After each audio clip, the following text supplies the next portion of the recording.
transition. Hello and welcome to Odyssey of Eternity. I'm DM Kenneth, and this is Tyranny of Dragons. Last we left off, the party has been sort of bopping around, doing their own things. However, what was that noise?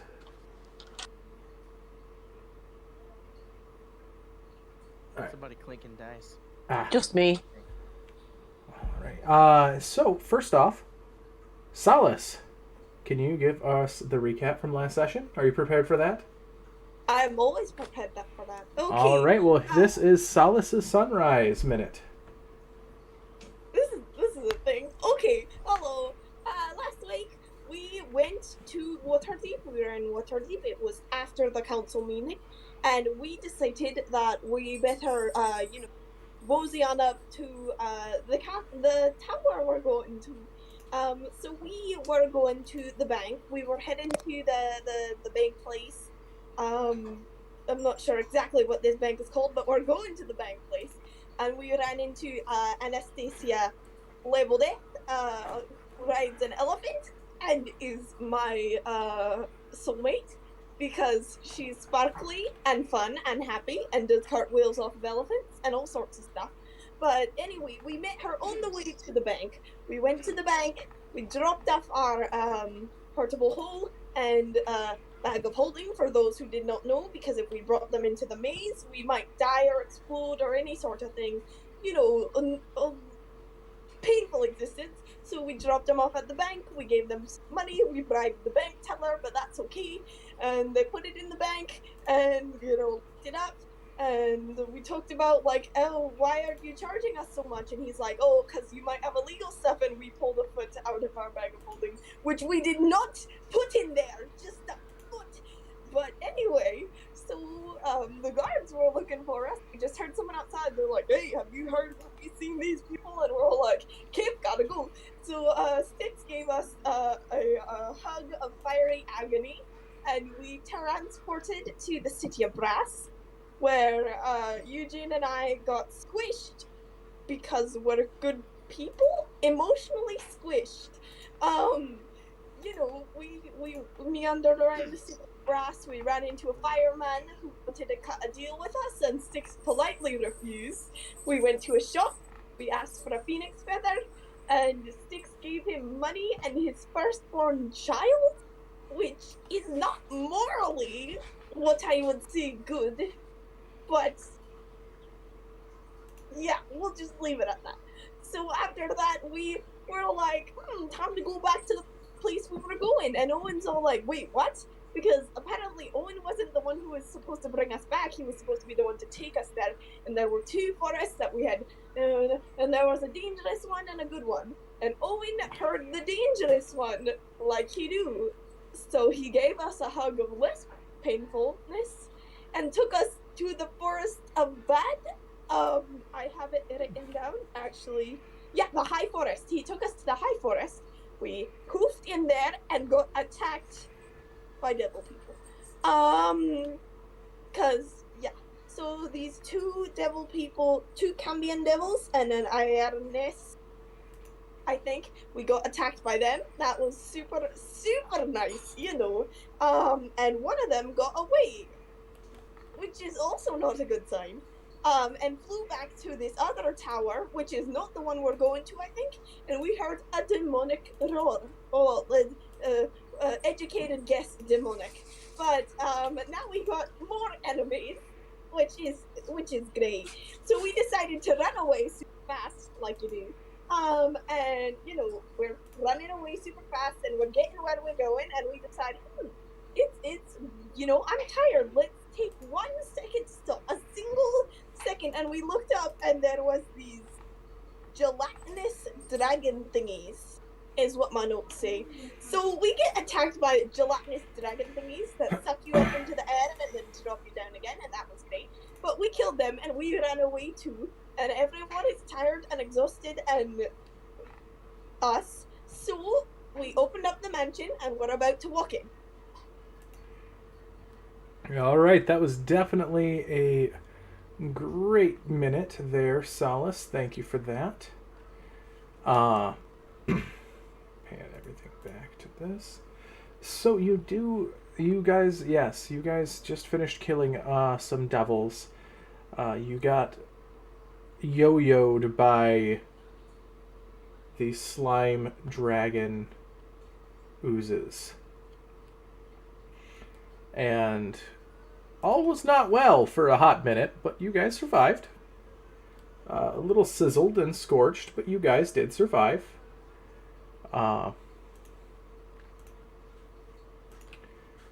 Continuing forth, you guys push through the forest, and it doesn't take you terribly long to get out of the forest, as the location that you appeared was not fully, like, it wasn't that close to the edge, or it wasn't that far away from the edge, so you guys were very easily able to pop out and get to where you needed to go. So you, after about 3-4 hours of walking, you guys break through the forest. And eventually you come across a town, relatively small, maybe 2 to 3 dozen houses all about. But the town is not what is interesting here. What's interesting is you see a large tower off in the distance, reaching towards the sky, ancient in its construction. And at the base of the tower, you see the largest hedge maze that you have ever witnessed in your life surrounding this tower. The town is built on the outskirts of the hedge maze. And from your knowledge of this area, from the research that you did before you left, you would know that this is probably most likely Xonthal's tower. Both town and tower are both named Xonthal's tower.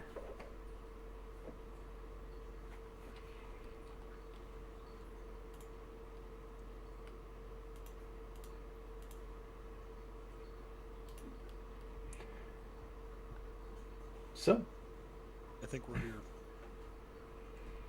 Well, that certainly does look tower-like. There's a tower, there's a maze, and there's a town. The towering tower. The tower that towers. That Towers tower. over us. Emotionally towering, though. I mean, more like physically, it's a building. But you... I mean, it's emotional. Like, I feel pretty intimidated by this tower. By the way, Seem bigger. Willow, you're on Bob. Mm-hmm. Yep. Your portable hole or bag of holding that you had is currently being stored at the bank. Bob is with you, but that part was removed for the safety of everyone. Because they were told that this area is an extra dimensional place, and not to bring any of that stuff into this. Mm-hmm. So basically, you just have. I went over it. We clarified it at the end of last episode, but you can have whatever gear that you need. yes. Out and of it. I have 4 greater healing potions, 1 dragon's breath potion. I have those as well, so we can pass those out to whoever needs them. And I don't remember. I think we kept some of the money with us too. But just as a warning to you, just so that way things don't explode.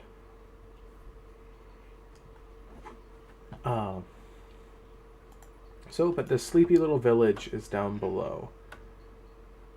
And it's probably late afternoon at this point by the time you guys get here.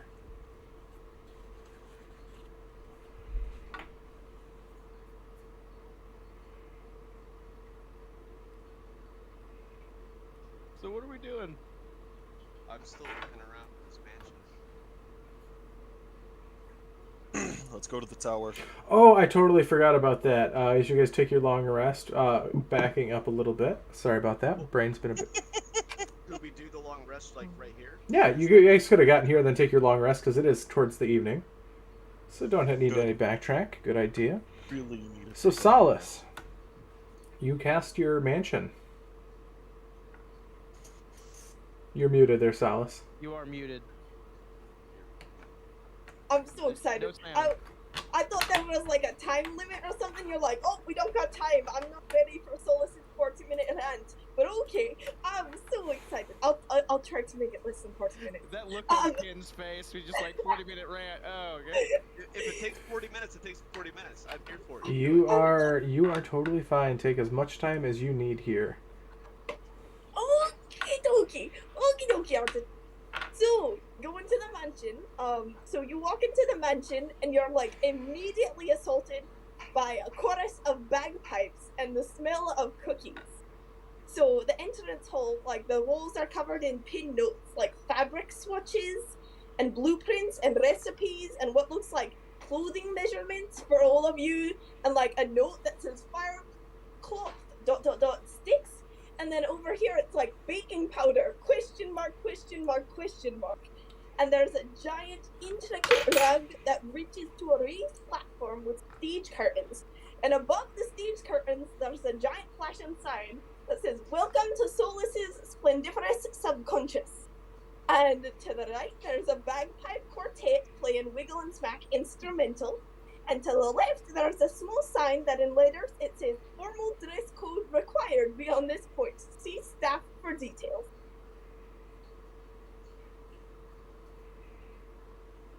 Hi. So there you are. That's the entrance hall.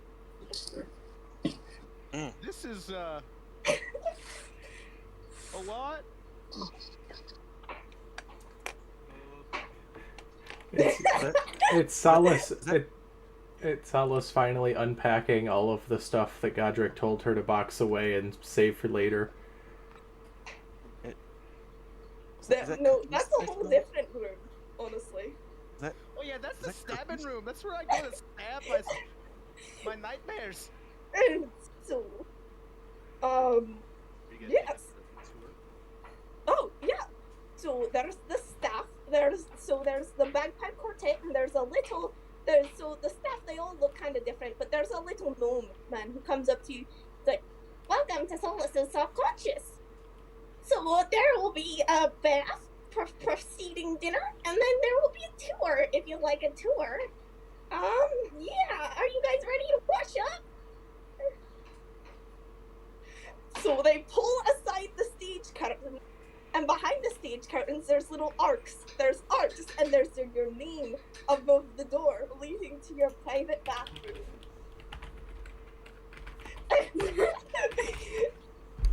I already don't like this. Just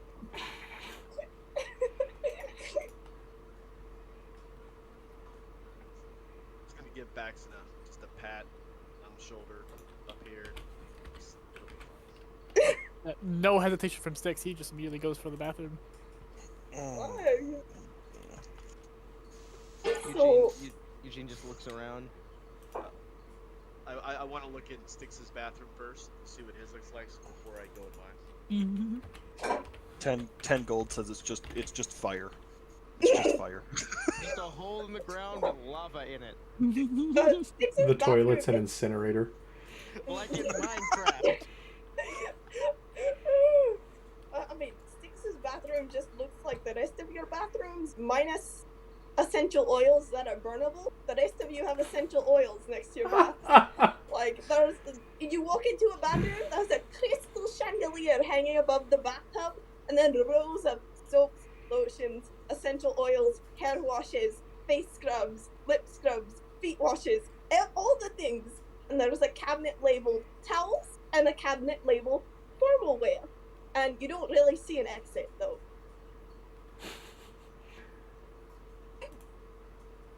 So after we shut the door, we don't have an exit?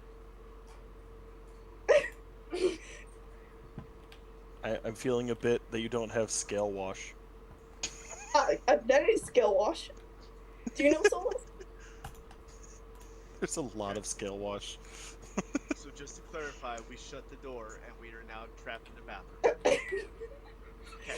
I'm.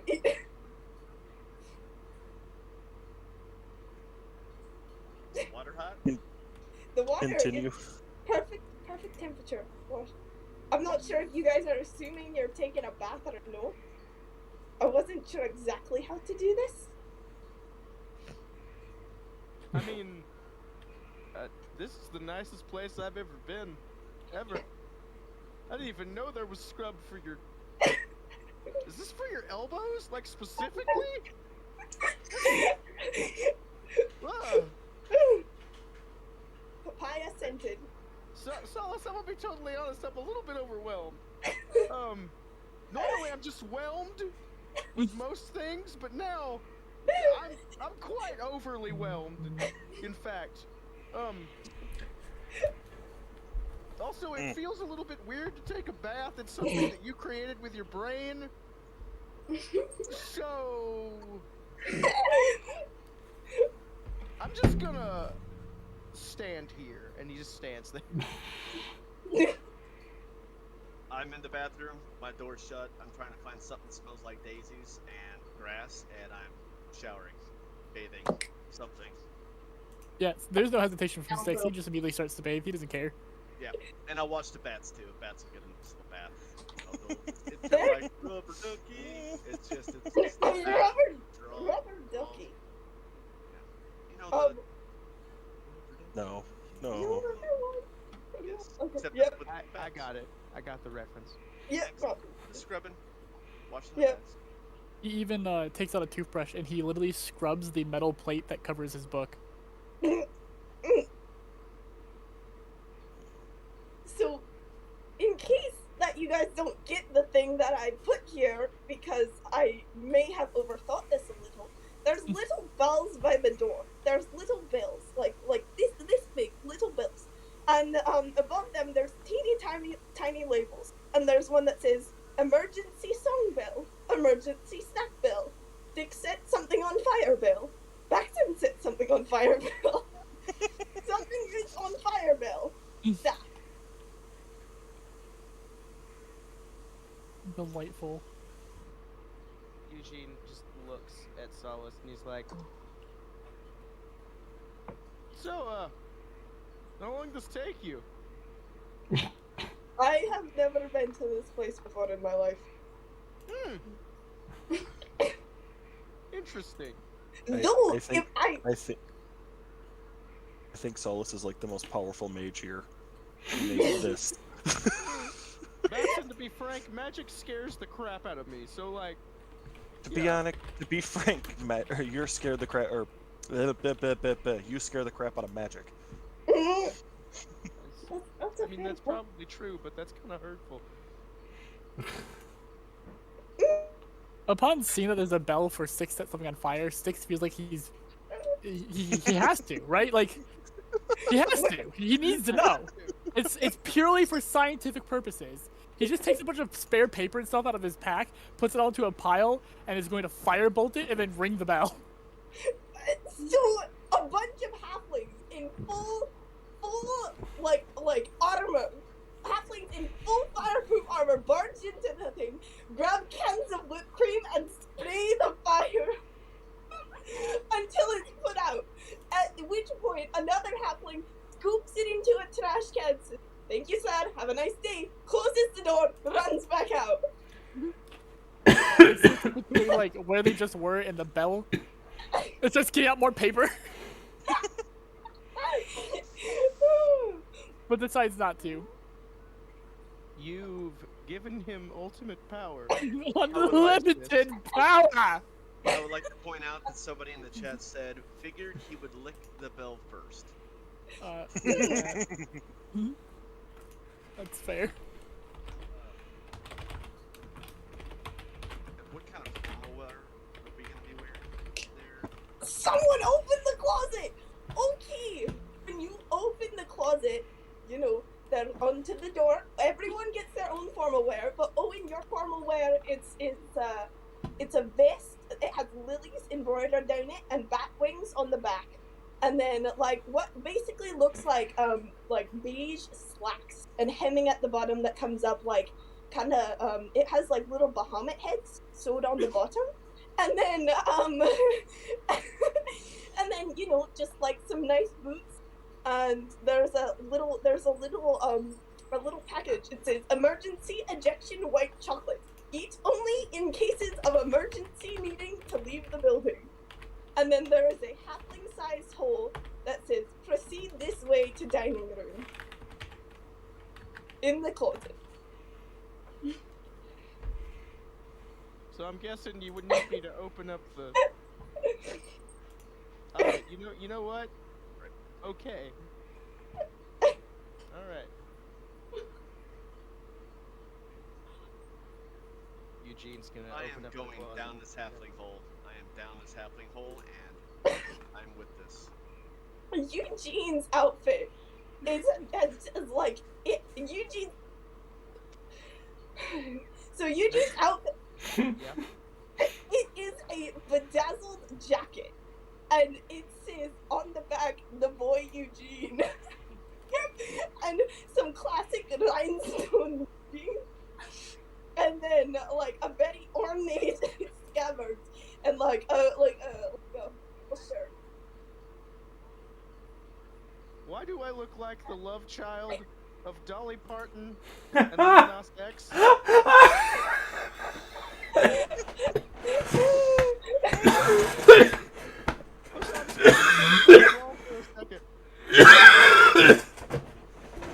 Ken's gonna die.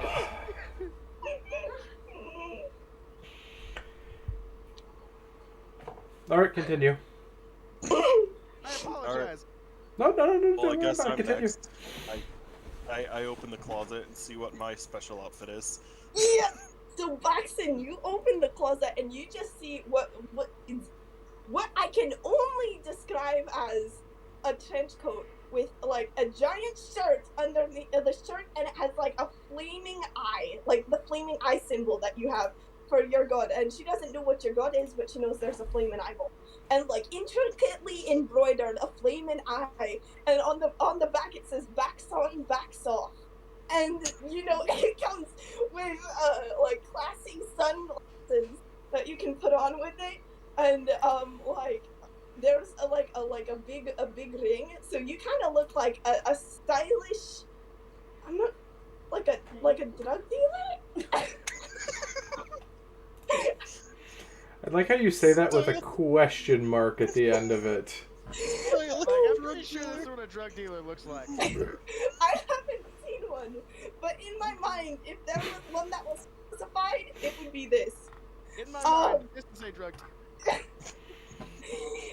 Yeah. So yeah, super classy. That's Baxon. Why does he look cool and I look like a disco ball? I'm serious. I can't move without catching the light. It's weird. You two also get the emergency ejection white chocolate.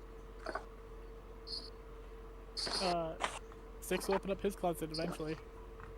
Yeah. Okay. Six. So what you get? You know those pants Princess Jasmine wears that's super poofy at the bottom? Yeah. I have those pants. You get some of those, and what kind of looks like a swaggy leather jacket that like side buttons like right here, and it has like little buttons, but they're cat faces. They're little cat faces on the jacket, and everything is just yellow-orange style. A yellow-orange style, like kind of like a, and there's fires, like little fires embroidered on all other little things everywhere. And on the back it says "too hot to handle," literally. So that is the Sticks outfit. Love it.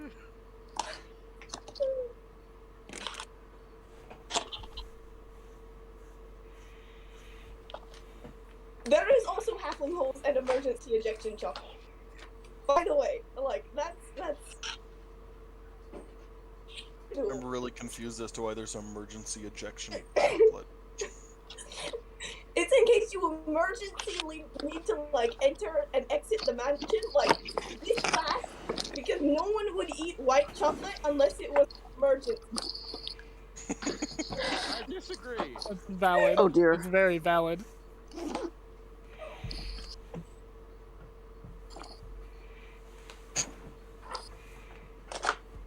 Sticks, the man with a Night Vale hoodie just walked behind you. Nice. Oh, my camera was not showing at all for you, Sticks. I apologize. I don't care. So what else are you guys doing in this place? Willow has yet to see hers. Yeah. Her Yeah. special outfit. That I have not seen mine yet.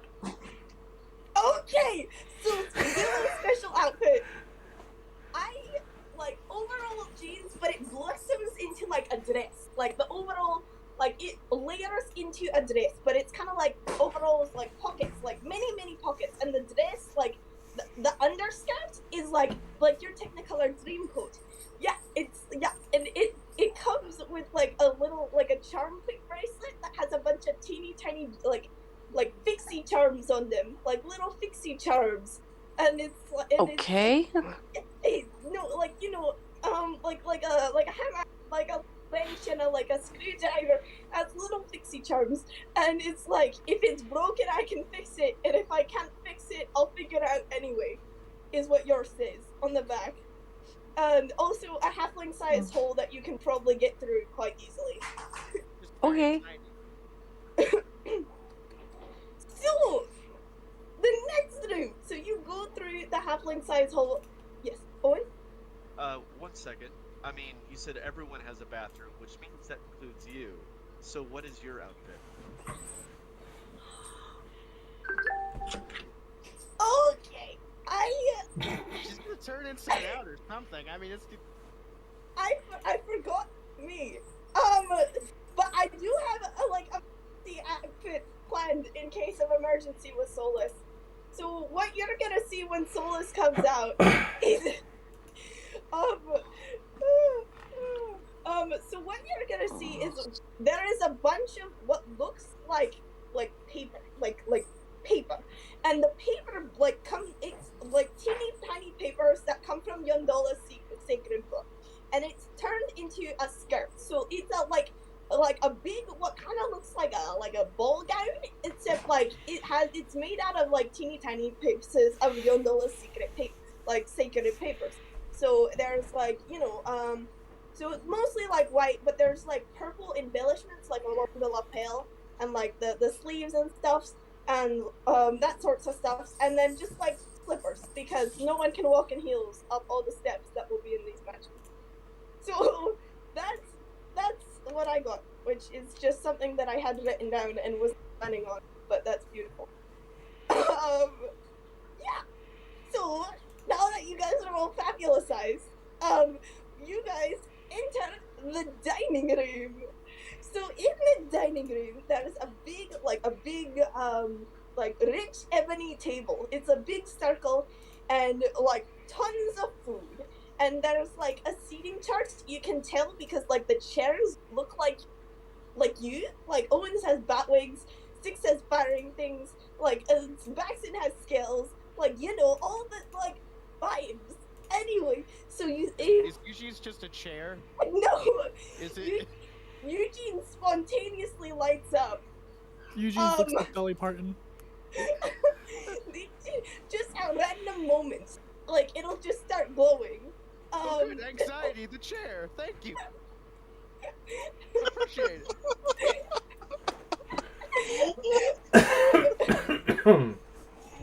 So, Anxiety, around the chair.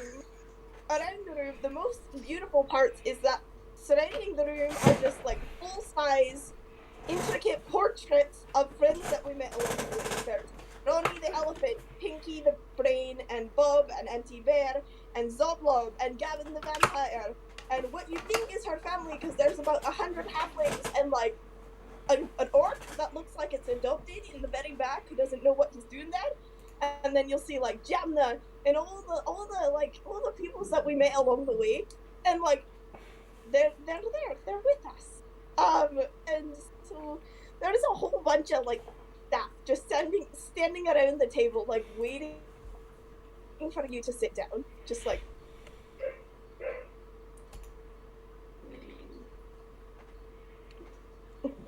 This looks. I'm just gonna go sit down because I like my chair. It looks like you can fly. I love my chair. The second your butt touches the seat, like swarms of like stylishly dressed staff start bringing in the first course. So you'll see there's a menu right there, and it says you'll be having 8 courses tonight. Please enjoy our omelet bar. No, 8. So there's soup and salad, meat and seafood, bread and cheeses, fruit and vegetables, omelets, eggnog, cider and lemonades, cookies, brownies, pastries and pudding, and for the last, tiny cakes. All of them made super decadently, and like this is super just food. Like the second you take a sip of your drink of choice, like some like elfish or halfling or dwarfinish person will come over and like refill the like half a sip you drank and ran away like super fast. And there's the bagpipe quartet has somehow moved into this room, and they're playing instrumental like Prune Tune, like Onward, like all of the Solace hit singles that you've heard along the way, and like a couple of them that you don't understand, like a couple you don't recognize. So that's the dining room.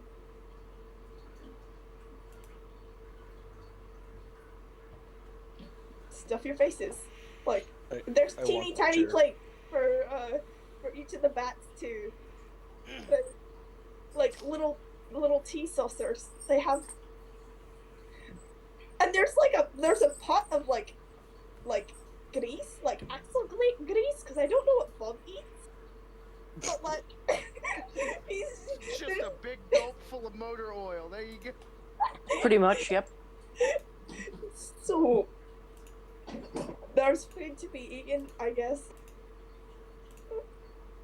Gotta get that Route 44 motor oil from Sonic. It's happy hour. You get it for 99 cents. Eugene is completely overwhelmed. Like, he's got such sensory overload from his coat, the chair, the people around him, the sheer audacity of this MC Escher-esque Jackson Pollock looking just cacophony of sound and vision. And he's just a little stunned. And he like jumps a little bit every time his chair lights up. So what's really fun about that is that when his chair lights up, he turns into a whole ass disco ball. Yeah. I'm not saying it was designed that way. It's like, he's just like, Solace, if it means, oh, if it's all right with you, I'm just gonna go to bed. I'm gonna go to bed. Oh, sir, you want to go to bed? And Yes. just like, Eugene, make a wisdom saving throw. You can cast light on him. No, probably a different spell. I'm pretty sure I know what it is. That's a 5, big boy. Okay, so you failed. Calm. Yep, And calm I emotions. no, I'm using command. Oh, 'Cause I don't actually have calm emotions here, but calm. And I'm assuming that should maybe indirectly work the way that. I Yeah, think. Eugene just like, there's this pallor comes over him. His eyebrows just like go super low, and he's just like, you know, for some reason, it's alright. It's alright. Sticks past the baked beans. so you don't want to go to bed? No, I'm fine. I would like an entire plate full of baked beans, please. Thank you. Absolutely. Dashes off into like moves a painting and like into a halfling-sized tunnel. Moves Just back. beans behind him. I thought that's what you were gonna say. a wall full of beans. good lord. Okay. Alright. Seeing the amount of beans that he is eating, and myself, I've known what's happened to myself when I've eaten a lot of beans. I'm gonna look over at Solace and just very. We do all get our own rooms, right? Because I don't want to bunk with all those beans. Why are you asking me? I don't know. Like, It's your it's your place. Don't we all have our own room? I think it'd be very, very wise if me and Styx stayed far away from him tonight. and like a little This like mansion might become crater. a little dwarf comes up to you. It's like, this is Solace's different subconscious,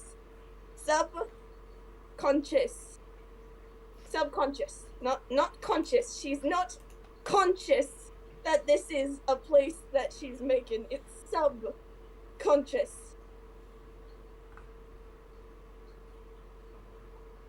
Oh, so she didn't like. This is what her brain is like. You know, I was trying to make a bubble and this happened. You know. I'm with you now. I'm their player and player character. I'm with you now. Okay. So, once you finally stop eating the halfling amount sized of food, by which I mean the wholing amount of, like, a little staff will come up to each of you and just give you, No, you're and okay, give go ahead. a map, which is kind of impossible to read because it's made out of pictures. As most maps are. There's no words on it. So, like, there's this room and it has a book on it. And there's a room, like, there's an angry face on it. It's a map with pictures on it. Are you guys ready for your tour? Like, your tour? You wanna see the mansion? Yeah, surely this won't Yeah. end badly. Definitely need to walk around after, and they need to. You guys just stay right here. Well, no, you should put them in the lines. So, yeah! We'll just show you the rooms and you can explore at your leisure. So, the little gnome person who seems to be kind of like the manager or whatever of whatever's going on will go and like open a massive painting of Auntie Bear, swing it to the side, and there is a halfling sized hole. Sorry about this. Everything is halfling sized. You know, all the holes are halfling sized, so you might have to squat.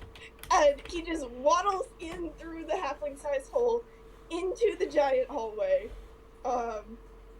And he just pulls out a map and he's like, okay, ladies and gentlemen, to the right you'll have the ballroom / theater. It's kind of, we had to conserve space because of the spell. Like, she wanted both, but we could only fit one. So this is the ballroom theater. This is the library of Solace, everything she's ever known in her life, ever. I think there's a couple books on you guys in there. Oh, like, especially that one. And she just points at Styx and keeps going. That's Yeah. incredibly weird. Normally, I would not be okay with this, but you know what? Right now, feeling pretty alright. You know, this is the Eugene panic room. And it just opens it, and there's like just a soft and there's a book here. It's like, center yourself, center your mind, center your world. Eugene panic room. know what? Alright. Gonna use this later, probably.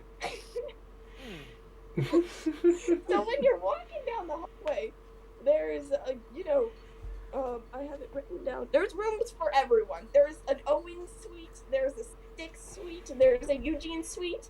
You'll notice that there's a Corvus suite, a Godric suite, and an Imvir suite too, though they look kind of dusty. But you know, what you would think there would be. There's a room for sewing, for singing, for baking. There's like a room for baking. There's a room for training where there's just a bunch of people you beat up with fake animals, like fake swords and stuff because, yeah. There's a prayer room, and it was like when you enter it, there's Styx fire guy, that I can't remember his name. There's the eyeball on fire for Baxen. There's like a Yandala and a Bahamut statue. And he's like, and this is our deity religion request sheet. If we don't have something that you like worship, just fill out the sheet. And we'll get it within the next like 5 seconds, cause this is magic. And puts it down. Keeps going. And yeah, there's like a bunch of cabinets that are just full of random stuff. Like you open one cabinet, there's just brownies that just spills out of the cabinet. He's like, yeah, I'll let you explore at your leisure. You do notice that there is one at the end of the hallway that he just passes by. It's like, okay, ring the bells. There's bells at every doorway. Ring the bells. You need something, a song, a snack. Hey, Mr. Brain Halfling Man? No. Well, Mr. Brain No Man, what's that? Gesturing to the other door. That we were told to bury that deep down and not to open it. Like, you can explore if you want, but it's not No, cool. I don't think I will. Thank you very much. Six is already walking for the door. He has to know. Baxen's next to him. Baxen's next to him. Sticks, normally I would not be okay with this, but you know what? Have at I'm it. not saying I was planning on this, but so the door, it has a bottle on there's an engraving of a bottle on the door, and 27 locks on it, which can be opened at your leisure, because 27 locks. Yeah, like. I mean, Styx is just gonna. I mean, how hard does it look like the locks would be to like? They were made open? by Solace, and she doesn't know how to make locks. So they're the little doinky things you put on like children's diaries that are opened with like the fake key. So He just like he cups each one in his hand, and just fire bolts up into it and pulls it away. okay. You know, in my now very calm state, I would like to advise you to maybe not open our friend's trauma, but I know you're gonna do it anyway.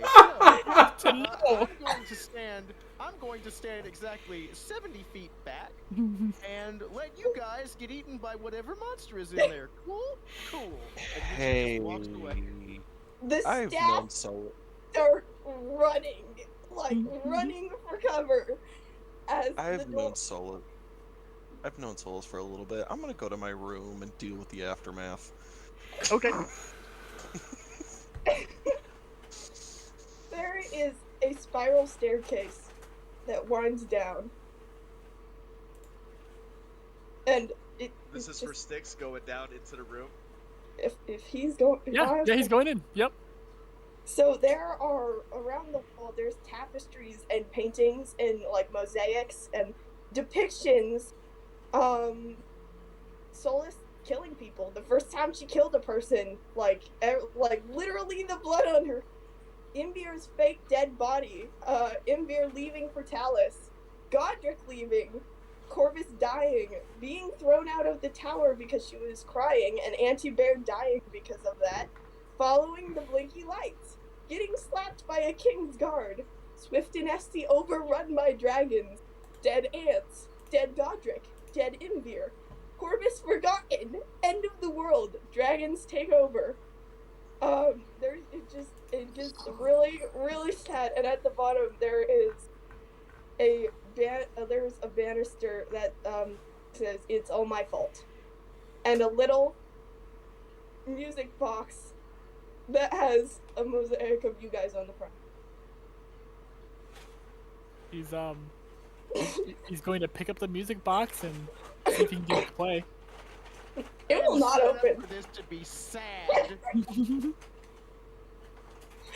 It will not. It doesn't move. It's stuck. Okay. And you. Is that- you Hmm? a little halfling, like you hear a halfling stick her head out the door, and you wouldn't notice this, but other people, it's her aunt. Her aunt sticks. She's not ready for that one, darling. Shrugs, he puts it back down. Boof.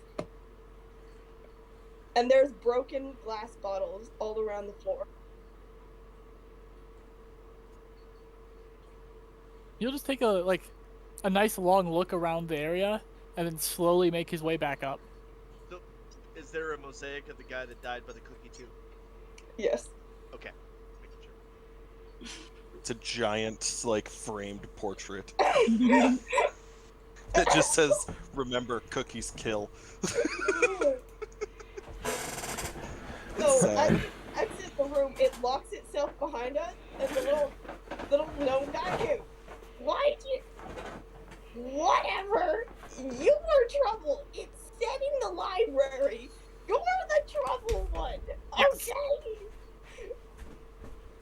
Okay. Yeah. So, is there anything you want? Like? I'm just gonna go find my room now. Maybe start some more fires. And you just see it like a halfling holding whipped cream just looks at you like. They thanked me last time. Sir, I have to thank you. It's polite, and we It read just the makes it manners fun. book in the library.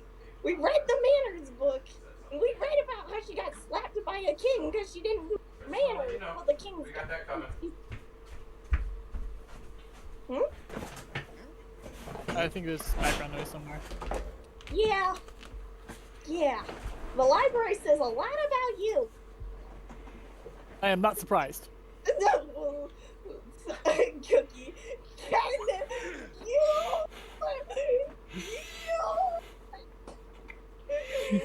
Okay. Yeah. So all the staff, they kind of just trail into the library and close the door. Ring the bell if you need anything.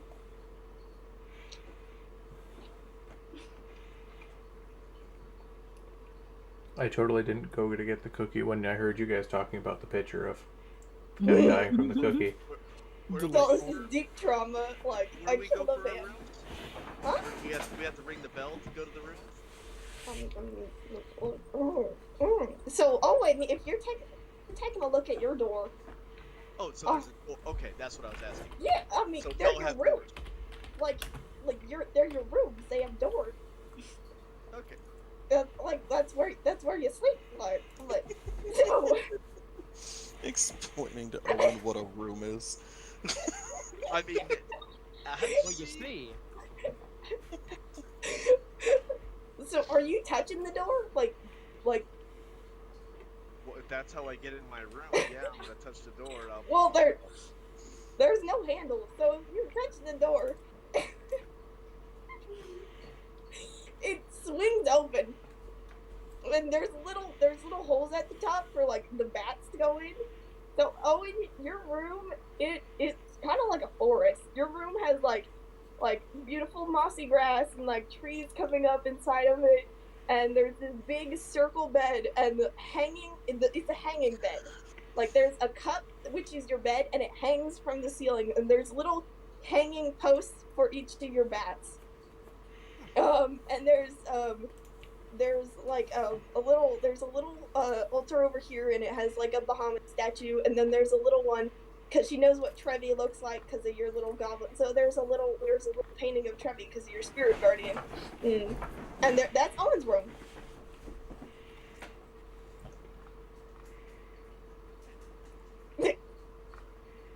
I'm gonna shut the door so that nobody else can see the painting of Trevi, because that's personal. And I'm just gonna I'll be in my room. I may or may not be swinging from my bed right now, but you know, that's what does Eugene's room look like? Go ahead. Okay, so What sort of cockamamie? So you open your room, and it's surprisingly tame. Your room, there's a nice four-poster bed, has a nice canopy, big fluffy sheets. There's a whole wall of just stuffed animals, like a hug in case of emergency. Um, and there's some books. It's like there's like you see a halfling open up like the like a painting, just like a nice field, and opens a painting. Go put some books on the counter. Yeah. Solace's subconscious sent a note. They said you might want books about magic. So here's like the top 5 books about everything about magic. There's a lot of French horn in it. And just runs into the painting and runs away. So your room is like a nice room, like lots of fuzzy though. And when you look up at the ceiling, there's like a night sky instead of where a ceiling should be. There's just what looks like someone cut out the roof, and there's the night sky above it. All right. So, how long does the spell last? Sir? 24 hours. No. I mean, the calm. 6 seconds. Yeah. Yeah, so I don't know exactly. So I've never used command before, ever. Command's like a And- 1-turn thing, if I remember. But does Yeah. it bring his emotions? Does he stay at that level once he's kind of been reset? I mean, most Kinda. charms, no. Most Oh. charms, they immediately become hostile towards you after the spell effect ends. Command doesn't specifically say that. I don't believe. Okay. So, Eugene, there is a button by your door. It's not in any of. There's a button. It's the "Help! I'm panicking" / magicked myself into a problem button. Yeah, it doesn't say that. Yep. So Eugene just takes off his bedazzled coat, revealing the pink and green paisley vest underneath. I'm just ad-libbing this at this point. And he like unstraightens his like bedazzled diamond tie that looks like a sword, and he's like, this room's nice, but like, ugh.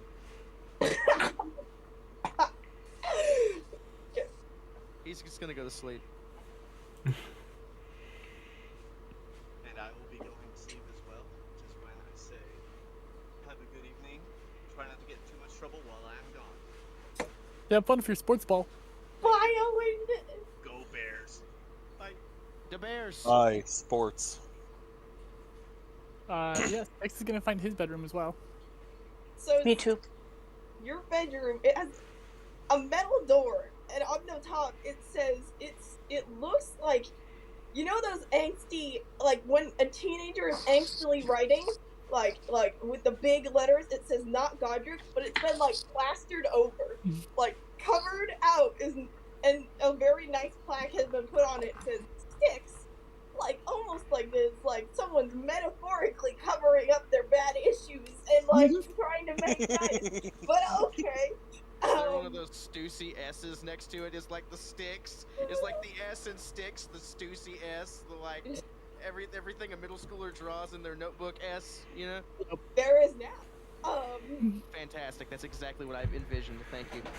So you open, you touch the door, it'll kind of like slide over like an automatic door, and enter the Sticks room, which you notice there is a giant, like a bonfire, like a fire pit, where there is marshmallows on sticks next to it, and chocolate, graham crackers, everything that one would need for a s'more party.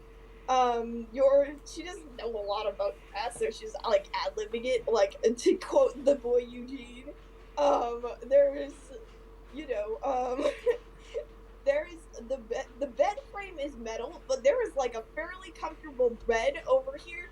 Also, a giant like a fire hydrant sized can of whipped cream,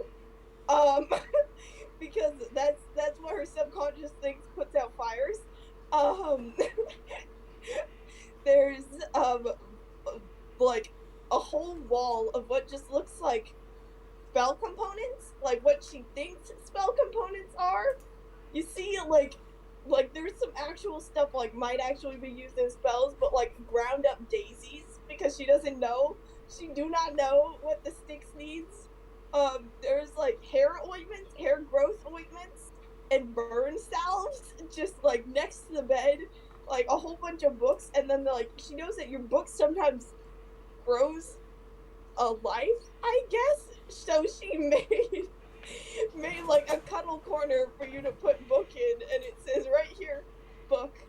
You know, other than that, there's like a hardwood floor, like as least amount of burnable things as possible, and like a nice like a domed ceiling with a candle chandelier, unlike a crystal chandelier above it. One could say a candelier. Chandelier. You made a bed for your book. That's awesome. It's a book bed. The book Why- is a living entity. Like it genuinely has its own sentience. I'm just picturing it like on the second or third shelf. It's just a bed sitting there.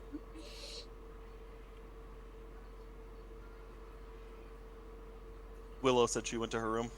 Oh, Yep. sorry, Willow. So Willow will come upon your door, and it just mind you, it's as mechanically as Solace can think. So it's a lot more like show mechanics. Like if you're on a stage and like someone makes a flash bomb to like make the stage look like it's something. It's a lot of that. It's not a lot of actual mechanics. But you open the door and there's like clink, clink, clink, clink, clink noises, which you would know are not coming from the actual door, but like a little thing next to it to kind of make it more mechanically as it opens up in pieces, it clinks open like a jigsaw puzzle, and you will enter the room of Willow. And the Willow room, there's a your bed is kind of more like a large assortment of quilts. Which she's kind of taking it from your dream coat there, but there's a large assortment of quilts. There's a perch that's really, really dusty that had Birdie Bird written under it, and there's a new painting of Birdie Bird there since Birdie Bird is bye. There is like a semi-comfortable bed for Bob. She didn't really know what to do, like hence with the motor oil. Like it's a mix between like a foldable metal chair and like a couch, but yeah. And then there's a whole bunch of random things. There's a clock on the wall, which looks like it's a cuckoo clock, but it hasn't struck 12 yet. And like a big rug, a big rainbow rug, and a mosaic, like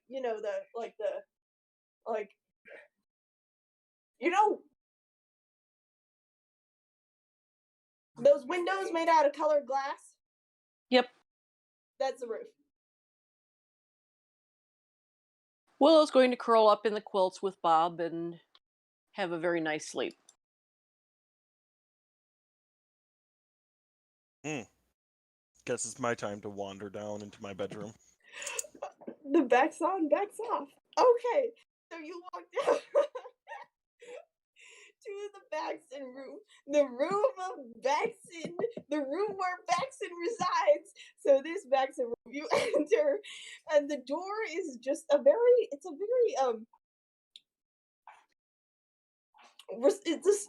responsible looking door, is what I'm gonna say. It's a dark, like a nice ebony wood, and you open it, and it just cleanly swings open the hinge oils, and yours is kind of looks like a room, but like little things. So if you like your bed, it's a nice like 4-poster bed with a giant back, like it's massive. She overestimated how big you and made the bed that big. So this is a massive bed, and there's like some doors, and then there's a painting of Jamna, and underneath it it's quoted. It's like, I'm not sure how time is measured here, like day 4 into the 10 day on We Were Traveling, it says Baxton says I love Jamna is in a plaque, because that happened and I did not forget. But there's a thing of Jamna there, and then there's like a little tree, like those little metal trees that are made out of like twisting wires, and it's like a padded tree. It's like Baxton Snake, which is still unnamed but should go here. as a heir. And you know, there's a very nice, it's like, there's a tray right next to the painting of Jamna, which you know swings open to have a halfling hidey hole. It says, all weapons to be furnished, oiled, sharpened should go in this tray. They will be returned good as new. Right there. And you know, a fluffy rug. And underneath the bed, if you pull out, there's a trundle. Underneath the bed is kind of like just a place for you to put your armor, because there's a much of it. So I love it out of character. The giant bed is perfectly me because I found out something exists called an Alaskan king, and I want one like crazy. That was my 'Cause nickname in high school. I out of character am a large human being, both Solace height. exploded, I think. And they're absolutely massive. So I very, very much appreciate Oh the no, large everyone bed. Is it me? Huh? Exploded? What? Okay. Yes. He immediately takes all of his weapons, which are like, how many weapons does he have? 1, 2, Like a lot. 3, 4, 5, 6, 7 weapons. Jesus. All right, yeah. I'm gonna put all 7 weapons that I have in the trays and doff both sets of my armor.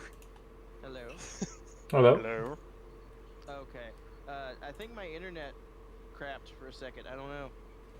We could hear you for a minute, but then all froze. Well, It's working now. Yes. So yes, I am then going to take a nice long nap.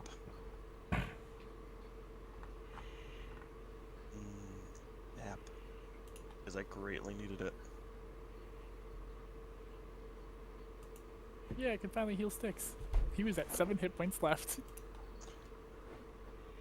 I was at like 20 something. I did a bad burn. I did. Why didn't you guys mention this? Because I've got healing. Because we were getting ready to rest. Oh, Yeah, we okay. were. It just took 8 hours to go through the mansion. I need all the food, but okay. Baxton's gonna get up in the middle of the night and go back and eat more. There is an emergency snack bell. This is not a snack. This is a feast. It's a halfling snack, so. This is not a snack. This is a meal. This is 4th meal. This is an extreme thirst. I'm guessing Child has such a child, or Solace has such a child. Like there's no alcohol anywhere inside of this mansion. No. No, it's like what you used to do when you were a kid. You drink Kool-Aid out of the wine glass and think you're cool and like swirl it around. That's what. There's that sparkling apple juice everywhere. Yes. Yeah. The Martinelli's apple juice in the green bottle. Yes. Happy New Year. If you see a halfling while taking a snack, he just coughs and opens the portrait of Gavin the vampire, and there's just a massive like barrel. It's just like, Solace knew you would want this. She just didn't know she knew you'd want this, and just walks away. Well, I like this place even more. I'm I'm gonna go knock on Stick's room and be like, Sticks, you wanna get drunk? Sticks has changed back into his robes, which at this point I would like to remind everyone is literally just the robes from Inuyasha. But he's gonna come out and be like, yes, absolutely, why do you even need to ask? Let's do this. Let's go.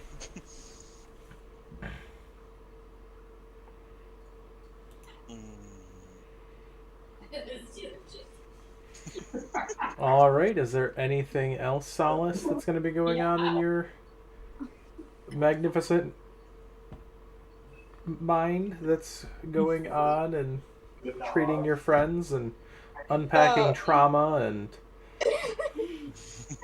This is a lovely look into Solace's character. I mean, really, it's just like. There's one thing, cause my sister's making puppy eyes. Would anybody go into the library, please? pretty sure that Drunk Tipsy- Sticks, absolutely yes. yeah, I'm pretty sure Tipsy, Baxton, and Styx would at some point wander into the library.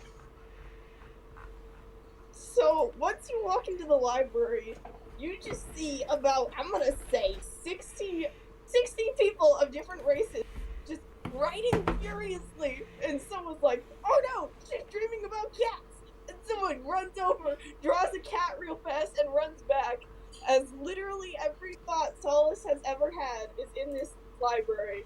Oh, those and poor workers. Styx, we need to not be here. and someone just looks over at you and just like, okay, can I have the books on Baxton and Sticks? And runs over in alphabetical order. There's this one part of the library which is actively on fire. And people are like rewriting the books as they are burning and putting back.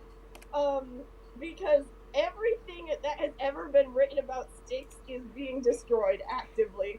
And there is a half-singed book that like he yoinks out of the fire with an oven mitt and goes and smacks it real fast, runs over to Sticks, throws it at him, and rows back to like refix the bookshelf again. And Sticks worked around the book, Reasons Why I Hate Sticks. Delightful. Styx absolutely is going to attempt to read this. You open it, Okay. and there are just pages upon pages of stuff, but it's all been crossed out. All the things in the book has been crossed out, except like at the very back, like there's like in the half-singed part, the one thing that's not crossed out is like sold his firstborn child. Everything else in the book has been, the book is actively burning as you hold it. Like it is trying to destroy itself. Baxton, the gnome comes up to you, he's like, you want a book? Like, I'm not sure. He just starts pulling random books off the shelf. He's like, History of Halfling Chocolate. Everything I know about Drow. Opens it, it's completely blank, except for one word, not a halfling. Yeah, that one. It's spiders. Oh, Encyclopedia of Baxton. Just picks it up and just dumps it on you. He's like, you want to go to the reading lounge? We can move your alcohol there. You know what? I'm gonna leave this one be. People need to think. People need to have some sort of privacy when it comes to their own thoughts. Being in a literal library of someone's entire life thoughts isn't something that Baxton really wants to deep delve into right now. This could go very badly, very quickly. So yeah, the library is basically, if you want to know anything about Solace, like how to play the French horn, bagpipes, history of the kazoo, creation of white chocolate, creation of dark chocolate, there's this one, Theories of Eugene, which is about like this thing. Rabies? Question mark? Dead. Maybe? There's this really thin one called, What Happened to My Actual Mother? Like, right here. This one over here, there's a small one, like, this big. It's like, my, like, time with my actual brother Imbeer. Like, guys, like, it has a photo of Talus on the cover. Like, super, not at all spiteful. And the, like, on a pedestal, it's, the Ode of Corvus. Right there, like the song I wrote, and over there it's like my bestest friend Godric, also on a pedestal. So, I'm gonna ask one of the halfling guys and go, so, if something gets destroyed in this library, does Solace forget it? I mean, pulls open a book. Magical theorems of mental stability. There's not a lot of this on Bard College, but yeah, don't know. Maybe. Okay, we're gonna test a theory. Give me everything you know about the kazoo. Are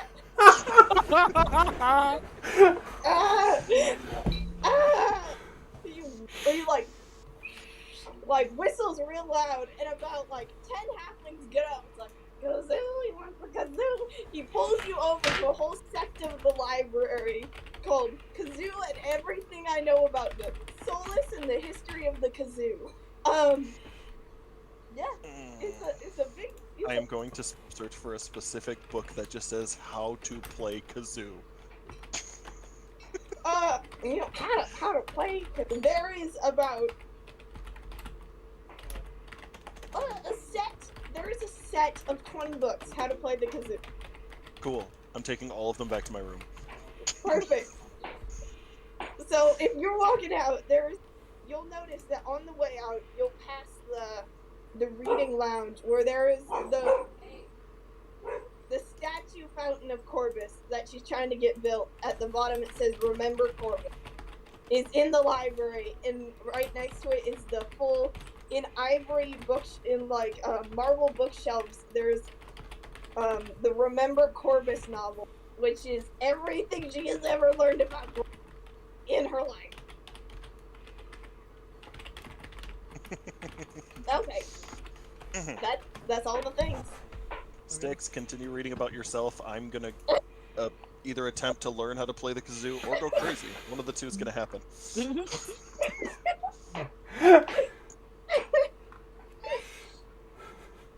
Or I'm gonna break Solace's mind. This is gonna go really bad.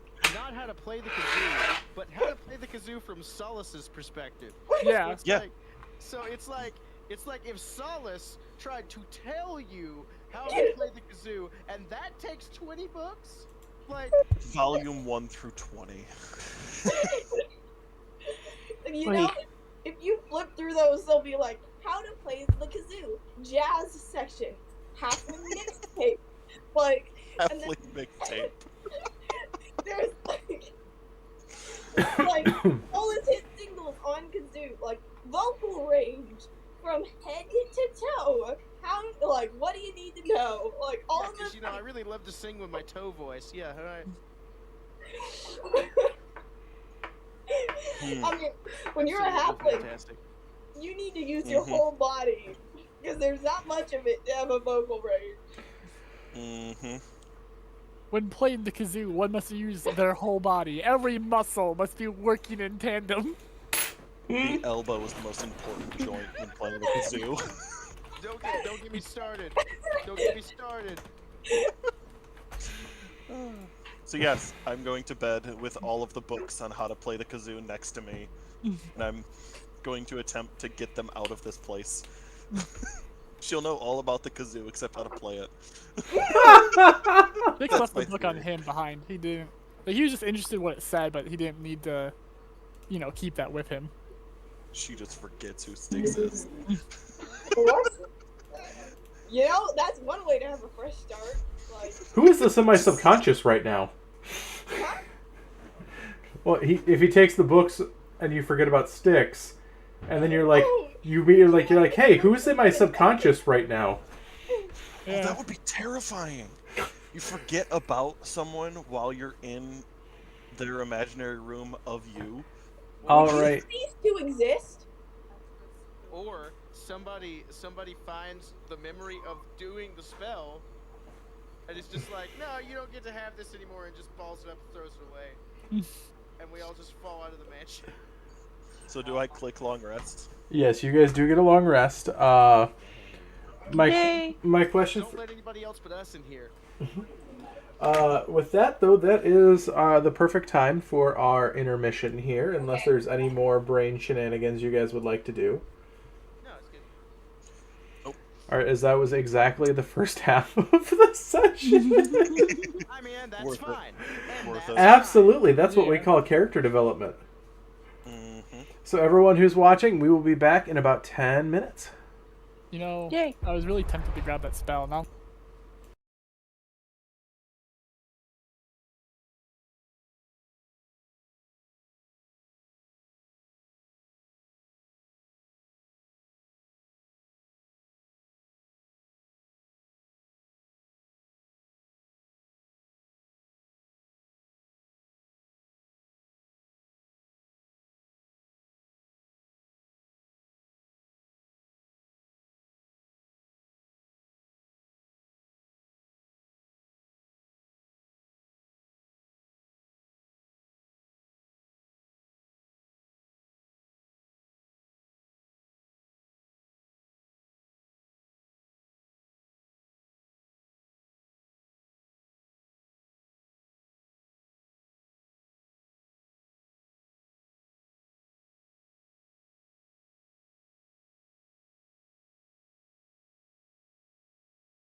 know. Throw the old That's Cow. a team that I know.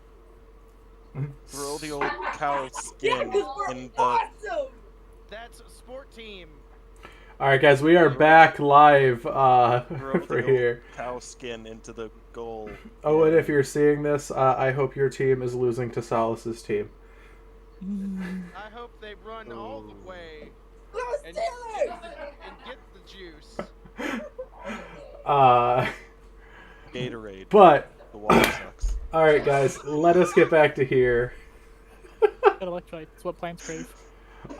So after you guys take a long rest, you guys end up waking up in Solace's spectacular mansion.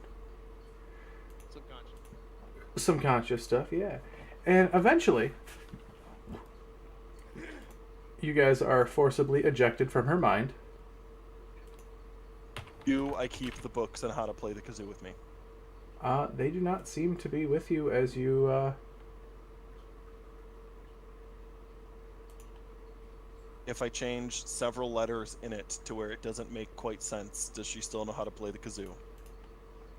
You'll have to find that out when, When you play the kazoo. I'm gonna let Ken pick that one because I don't know.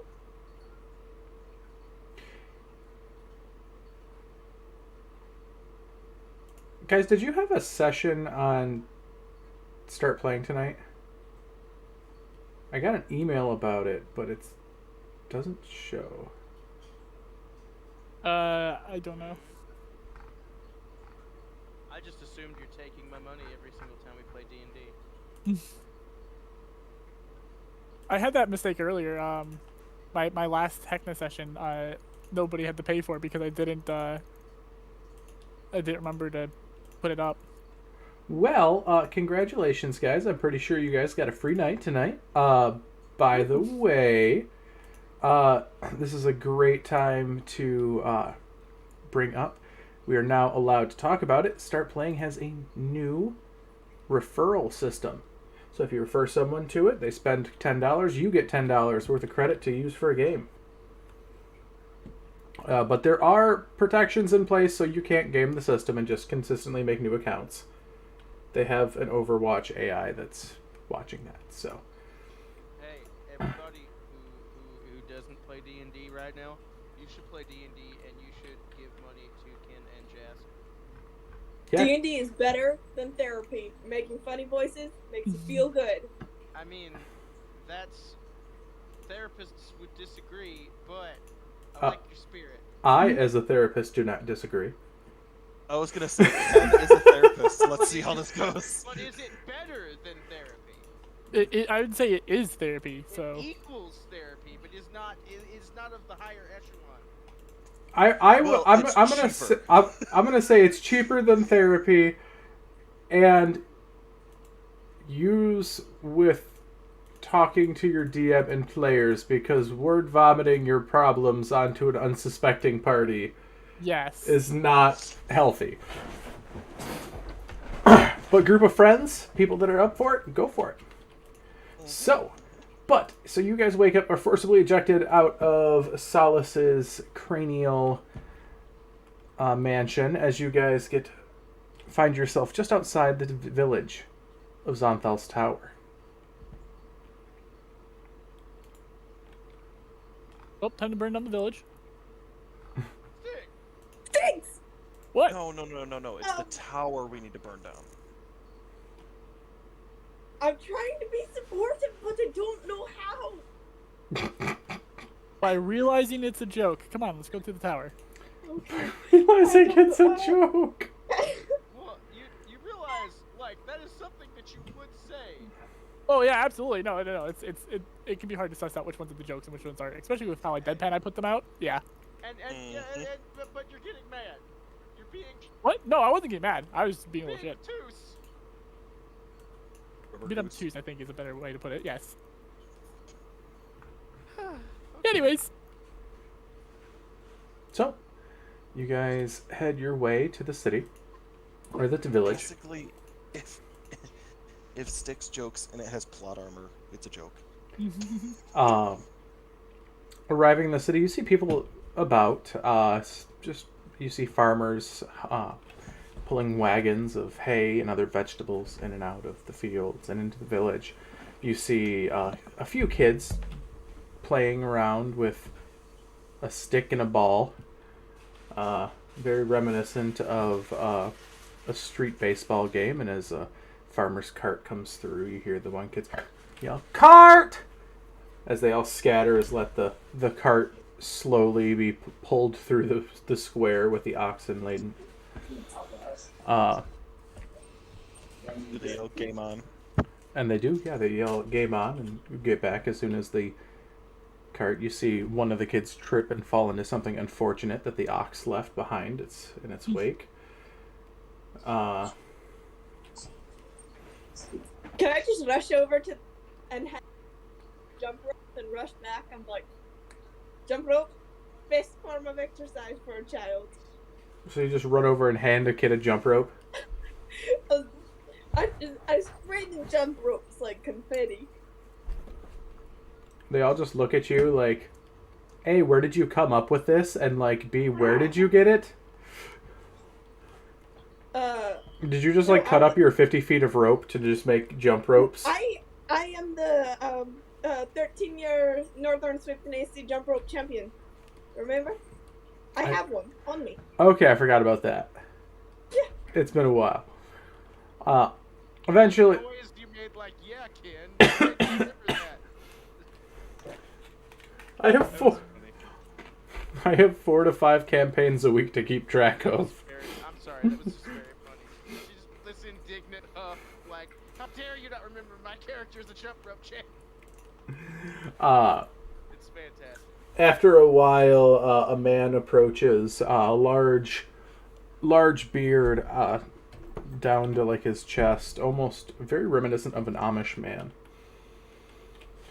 Well, hello there. The name's Jeb. What you doing in our little village of Xanthal? Fellow travelers? We're passing through. Yeah, just passing through. Yep. What do you know of something called the Cult of the Dragon? Here they've been doing some raids up and down the coast, but haven't seen hide or hair of them. Okay. Have you, you're not here to lay waste to the tower, are you? I mean, we're going into the tower, but we're not necessarily destroying it. That's not Yeah, no, planned we're yet. just quietly entering, quietly exiting. Now, I'm not going to tell you what to do, because you are some mighty adventurers, I can see from your gear and the way you look. But, now, I'm not going to tell you what to do and what you should or should not do, but you should not go into that maze. Absolutely not. Few who enter it ever come back out. And those who do are usually much worse for wear. Even the animals and birds avoid the maze. What's your name again? My name's Jeb. What? I'm sorry, that guy, I don't know why that delivery got me, but it did. He goes, well, Mr. Jeb, that's kind of our MO, is to do very stupid things, so... Well, none of you, if you're insisted on it, well, I ain't gonna stop you. Have you any sort of extra dimensional portable holes or bags of holding or whatnot? Oh, no, we got rid of those. Okay. Yeah, we already left those behind. Okay, good. The last, there was about 3 weeks ago, there was this poor adventurer. He wanted to get into Xanthal's tower, thought that, hey, look, maybe he's a lich in there. Maybe he's got some potent magical knowledge here. So he went all slick like, we told him not to, and he's like, oh, I'm not going to do it. I'm not going to do it. And then in the middle of the night, we heard an explosion. He decided to walk into that maze with his bag of holding, and poof, it was gone. We found a foot. Solace just pats her brain, turns into a mansion, like, Well, I think he's liching for a beatdown.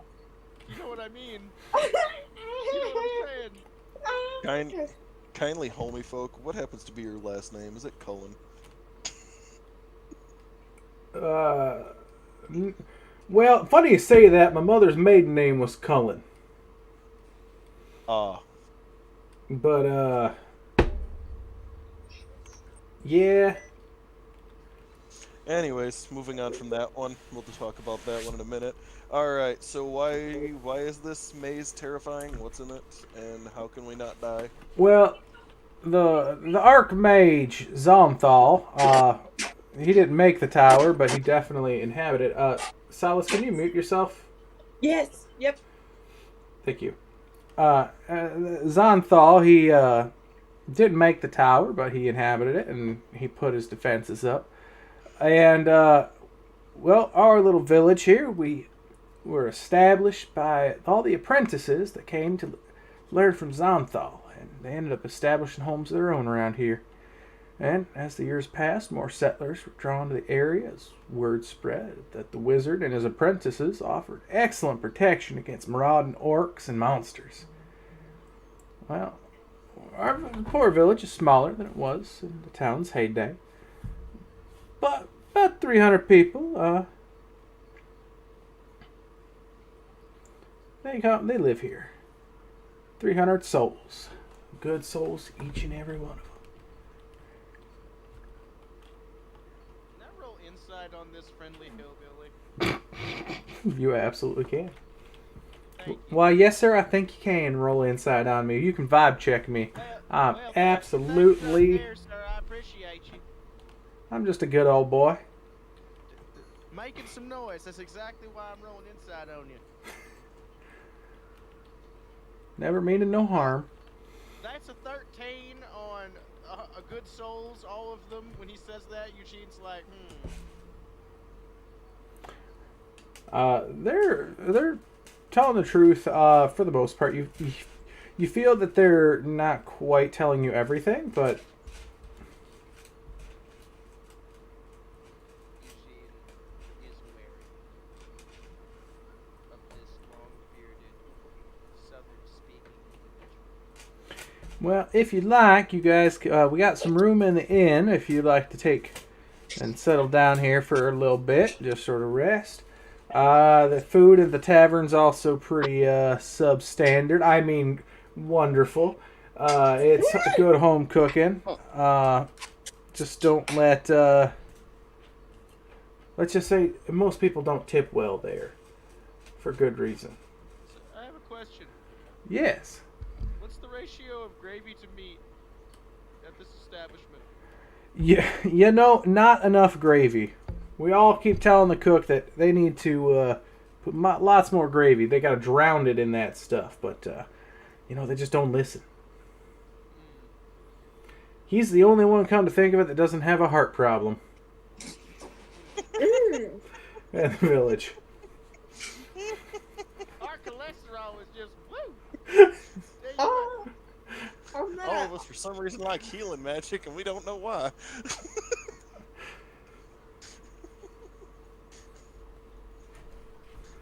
Don't use Can I salt also for his vibe food check either. in? Yeah, go for it. One second, I got. Oh dang, 22. Yeah, you get, same thing. You get the feeling he's leaving something out, but he's being honest, and he's quite genuinely friendly. Genuinely friendly. Perfect. Yep. That's it. Do we need a nap? I mean, we just had a nap. No, we just rested. No, we're good. Let's go. I want to get this done with. We literally have a timeline going on. Yes, you Let's do. go. Yep. Bye, Jeb. Have a good life. Oh, thank you much. Thank you kindly. First off, before you go, last year I don't think you're going to take out the tower. I don't think so. So I'll give you this little bit of tidbit that we've been noticing lately. Notice that there's been lights in the towers at night. And a few people have even claimed to see a big blue dragon lingering in the sky above. I haven't seen it with my own eyes, but What? You someone's throw in that out that there. someone's in that tower. it out like, oh, yep, that is a dragon. Well, yep, got it. Solace. Yes. Dragons are like every Tuesday now. Yeah, Like, they're we quite have literally common. killed so many dragons at this point. Okay, We've yep, killed a lot of dragons. that is a fair point. You've killed lots I of would be- you've killed lots of Damn, dragons, but monsters. have not seen many dungeons.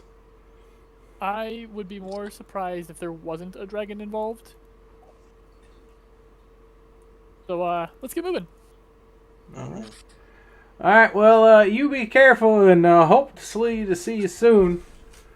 Enjoy your trip here and stay in Zonthal's village.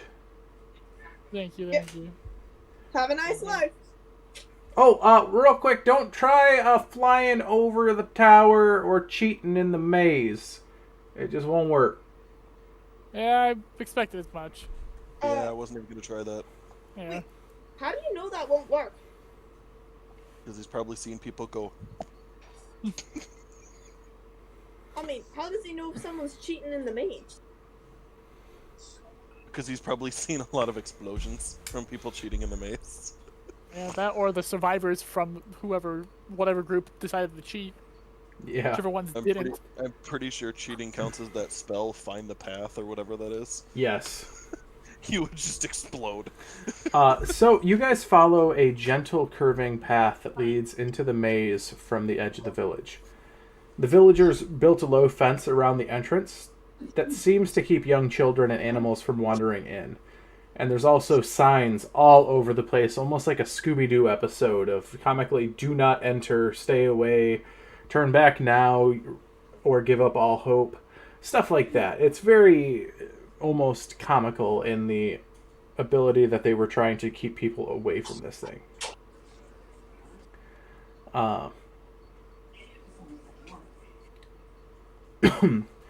From ground level, though, however, looking at this, the maze appears to be a pleasant hedge-ringed garden with no resemblance to a maze at all from where you guys are standing. You see tall, beautiful hedges.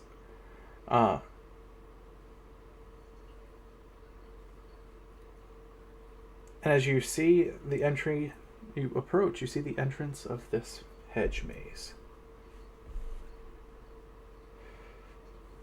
I mean, Who's the smart? Sorry, wrong voice. Who's the smartest of us all? It's Styx, right? Or is it Willow? Likely, yeah. No, I don't think so. I mean- I think Styx is smarter. If you need someone to play the bagpipe, Willow, if you had a guess on a scale of 1 to 20, about where would you put yourself? That is a problem, isn't it? I'd put myself at 15. Maybe if you could say what your relative intelligence would be on a scale of 1 to 20. It probably is Willow. Yeah, I was Are we gonna say rolling intelligence for something? Because I've got a 19. Yeah, you actually have much more than Styx. Styx has taken a few ASIs because I've been grabbing feats instead. Ah, I'd say I'm about a 16. Should we tie our hands together so we don't get lost? I'm a 9, so I'm like- not leading this party. Okay. Like around our waist, like a. I was going to say, tying our hands together, bad idea. Tying a line along our waist, not a bad idea. We should definitely do that. let's do that. Yeah. Well, I got some high quality silk right here. Yeah? No? Yep, got it. Sure. Styx will blink a few times before I green. There's a palpable pause as he's like staring you down, trying to process something before. Okay, yeah. Can I have the grace to look ashamed as I tie myself up? All right. So here, the hedge walls are 8 feet tall, allowing you guys to see the tower looming up above as you guys enter. But it's weird as you start moving through this place. The tower gives no clue to what direction you need to be going. You look one direction and the tower's on the right. A couple minutes later, you look and the tower's completely on the left side. Or behind you. Doesn't seem to be any sort of rhyme or reason.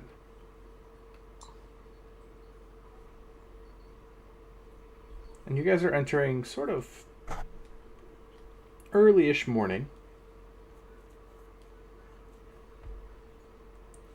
And walking through. All of a sudden, you notice movement high up on the tower. A human male dressed in black robe stands on the balcony, waving something over his head. It's hard to make out details from this distance, but it might be a blue mask. "Heroes!" the figure screams. "They saw you in the village! I've taken the mask, but they'll realize it's missing within minutes. Look for me beneath the tower. It's the only place I have a chance to hide. This is the key that'll let you teleport into the dungeon." As he speaks, the figure holds aloft a second item, some sort of white and glimmering hourglass. "I'll leave it behind after I use it, but others may find it before you do." The speaker looks over his shoulder as another figure suddenly dashes out to the balcony. A flash of blades and spellfire erupts, and the figure who spoke pitches his attacker over the railing before dashing back inside. Okay. Well. My. Smart people figure out maze. Do Quicker. maze things. So you walk for another minute, and you find yourself in an intersection where 8 paths converge symmetrically. You can see Xonthal's... I do know how to get through a maze. It's not going to be necessarily the fastest route, but it will get us through. Solace, your hands up. As we're going, can I just be like dropping stuff? Yeah. What are you Okay. dropping? I hate to be cliche, but like breadcrumbs, like buttons, Okay. sewing pins, like Other Red- things that begin with B. You don't... You see them drop, but they end up disappearing very quickly after you drop them. Never to be found again. the maze ate my sewing pins. Those were like quality. After a brief minute of walking, as you just find yourself in the first area, you've entered an intersection where 8 paths converge symmetrically. You can see Xonthal's tower dead ahead above the hedge wall, but the way the paths curve, there's no telling which one might lead to it. A sundial stands in the center of the intersection, the shadow from its gnomon pointing straight towards the tower, which is highly odd because the sun isn't behind you. Your shadows point in the proper direction. Only the sundial's shadow points ahead. So there's 8 paths around this area. The sundial in the middle with the gnomon's shadow pointing directly ahead. Does this seem blasphemous towards Pelor at all? I mean... Because it's sun-based magic and... Give me a religion check here. Alright. Where's my religie? Hold on. There we go. 21! Looking at the sundial, you realize it's probably not sun magic. So it's not magic having to deal with Pelor at all. No. Okay. Because we use the sundials a lot in the temple, you know. Oh, you have a religion? Yeah. I'm writing that down. He's a paladin of Pelor, the sun god. Or, he wants to be a paladin of Pelor. Excuse me. So I'm going to copy I'm going to copy the link. Yeah. For the map here. Okay. Ree knows how to get through any maze, not necessarily the fastest route, but one that will work. So, What do I so need to does roll Jen. to find out if Willow knows the same? That'll be an intelligence check. Solace, can you mute yourself? Yes. I also know the same, probably same trick there, by the way. So Probably. you guys in the map I just shared are in room 1. That's a dirty 20. Dirty 20. You have a inkling. Okay. Because what you do is you put your right hand on the maze. Yep, and you just follow And- your right hand. And you keep following your right hand. You don't pick your right hand up until you're out of the maze. It's not the fastest route, but it will get you through. But that's assuming the maze is Euclidean, that it doesn't change itself. And we were told this maze is extra dimensional. It can easily be assumed that it moves. But no one- Well, until we have something better. Styx is going to try to mess around with that sundial, see if like maybe pushing against it, pulling on it, doing anything with it will change anything. Okay. So you push on the sundial first and does not budge. And it seems to be anchored to the ground so firmly that you cannot move it. Okay. Can I run an investigation check on the sundial? Yeah. Okay. 25. You notice it's definitely not pointing the direction of the sun. It's pointing, if you look at the map, it is pointing towards the direction of A. Directly north. While all of your shadows are pointing in the right direction. That they should normally.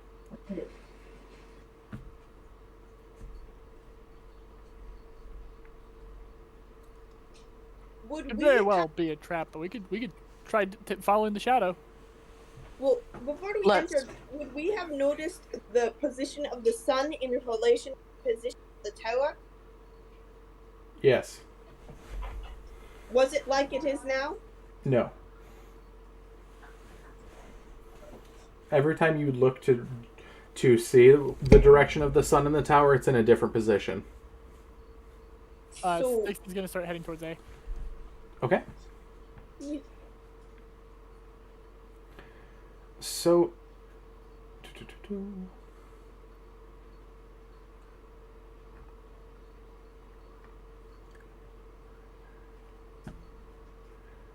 All right. So after about a minute, you enter an intersection where 8 paths converge symmetrically.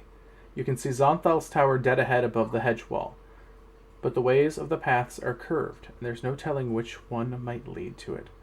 The sundial stands in the center of the intersection. The shadow of the gnomon, this time, is split. This one, it's now pointing to the north. It's also pointing to the east as well, so A and C. I'm terrible at puzzles, you guys. C! And Styx just like Wait, arms wait, up in wait. the air, starts walking. Wait, Yes, should what? we average and go to B? No. Starts walking. Okay. All right, so is anyone else going with sticks? Everyone, I'm- we're all tied together. Oh, yes. Yeah. Actually, so Styx is going to, as we're walking, going to bring up the point that he thought about bringing up and go, hey, Solace, in the future, though, when it comes to tying people up together, silk is not a good substance for me, as it is one of the most flammable substances that you could be tying someone with. And if I go to cast any of my pyromancy, we're all going to burn. What we need is some spider silk for you. Yeah. No spider silk. Or No even, spider. like, No, not any. No. like Wait, Solace, do you know why I treated said rope? that? No spiders. No, did you know why I said that? It Spider doesn't webs matter. don't burn. yeah, Spider webs don't burn. I thought spider webs burned like really crazy. No, no. no, they don't. No, it's usually like the dust collected on the cobweb itself, but not like Yes. actual spider web. Okay, Metro Actual- lied to me. Yep. Is there like a linen or something? Like pulls out random fabric? Oh, linen will go whoosh. Yeah. Treated hemp will be Yeah. slower to come to burn. But it will still burn. But it will still burn. It's a non-issue right now. I wanted you to understand Whoa. why I gave you the look. If I were to enlarge Bob, could we Become see Robert. over? Could we see over the top of the head of this maze? I mean, it's only 8 feet tall. We were told to be careful about the whole cheating thing. I think it's just best to. So my idea, right, is that this might it might be a test of like we just need to keep following it, and it's going to try and discourage us by being just shitty about it. But if we just keep following it, we might be able to get out of here by just following it. Okay, let's go. All right, so you Magic is counterproductive. That way. you go in. Oh, yeah. You go down C's path, and you find yourself in a different area. Filling the center of this 80-foot square courtyard is a circular pool of water 60 feet across. The water is dark and murky, reducing visibility about to 1 foot in the pool. A garnet gemstone hovers 1 foot above the center of the pool. Another path leaves the area through the hedge wall to the far side of the pool, directly opposite of where you entered. Oh, already making some progress. So This this is is number 2 on the map. I think we have to go in the. Do you say you think you have to go in the water, Solace? Yeah, I think so. And who is at the head of this rope line that you guys are? Six. Sticks, probably. Yeah, Styx is at the head. And Willow and Bob probably right behind. Can I also be right behind Will? I want to be towards the back. That's however you guys want to do it. Place your write out your marching order in the TOA chat or TOD chat.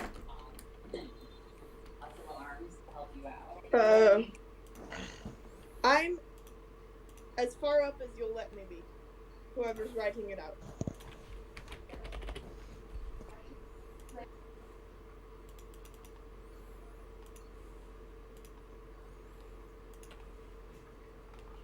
That's as far as I know. Sticks, Willow, Bob. And it would be Solace. Then Eugene.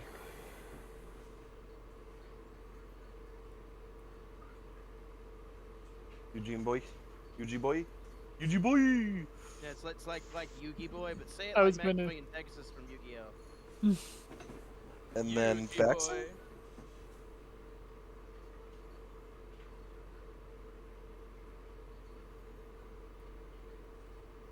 All right. So Then Owen's somewhere. he is still currently in Solace's subconscious for the time being. Wait, Oh. he's stuck in my He brain. got stuck. He's stuck in your brain right now. I have Destroy Owen in my everything brain. Destroy Owen everything what? dealing with kazoos. Talk about having someone on your mind. Just so that way he's not at risk of dying. I'm gonna think thoughts at him. As long as Solace doesn't die. All right, so who's going into... so Solace recommend that you guys should go into the water for this one. Styx makes a very disgusted looking face. I mean, this is my favorite, like, vest, honestly, but I feel like that's the way that it wants us to, like, there's an exit, an entrance, and then this weird pool. So should we, like, at least check?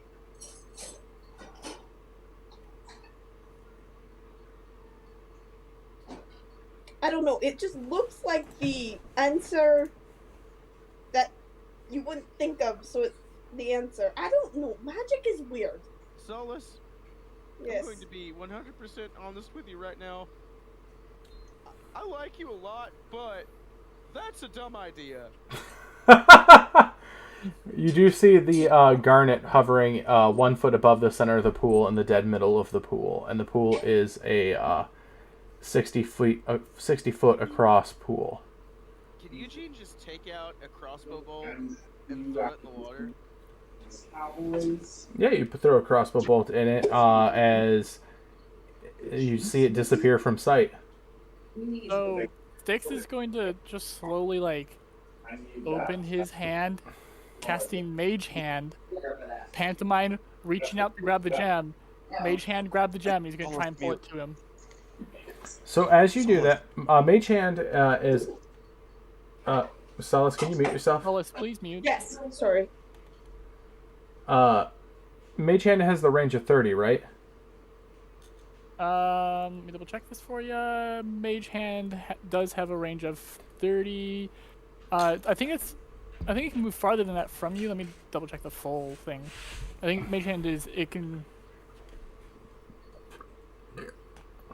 No, the hand vanishes if it's ever more than 30 feet away. So yeah, I have to come within 30 feet of the gem. Yep. So you get right to the edge of the pool. You cast your Mage Hand as you touch the.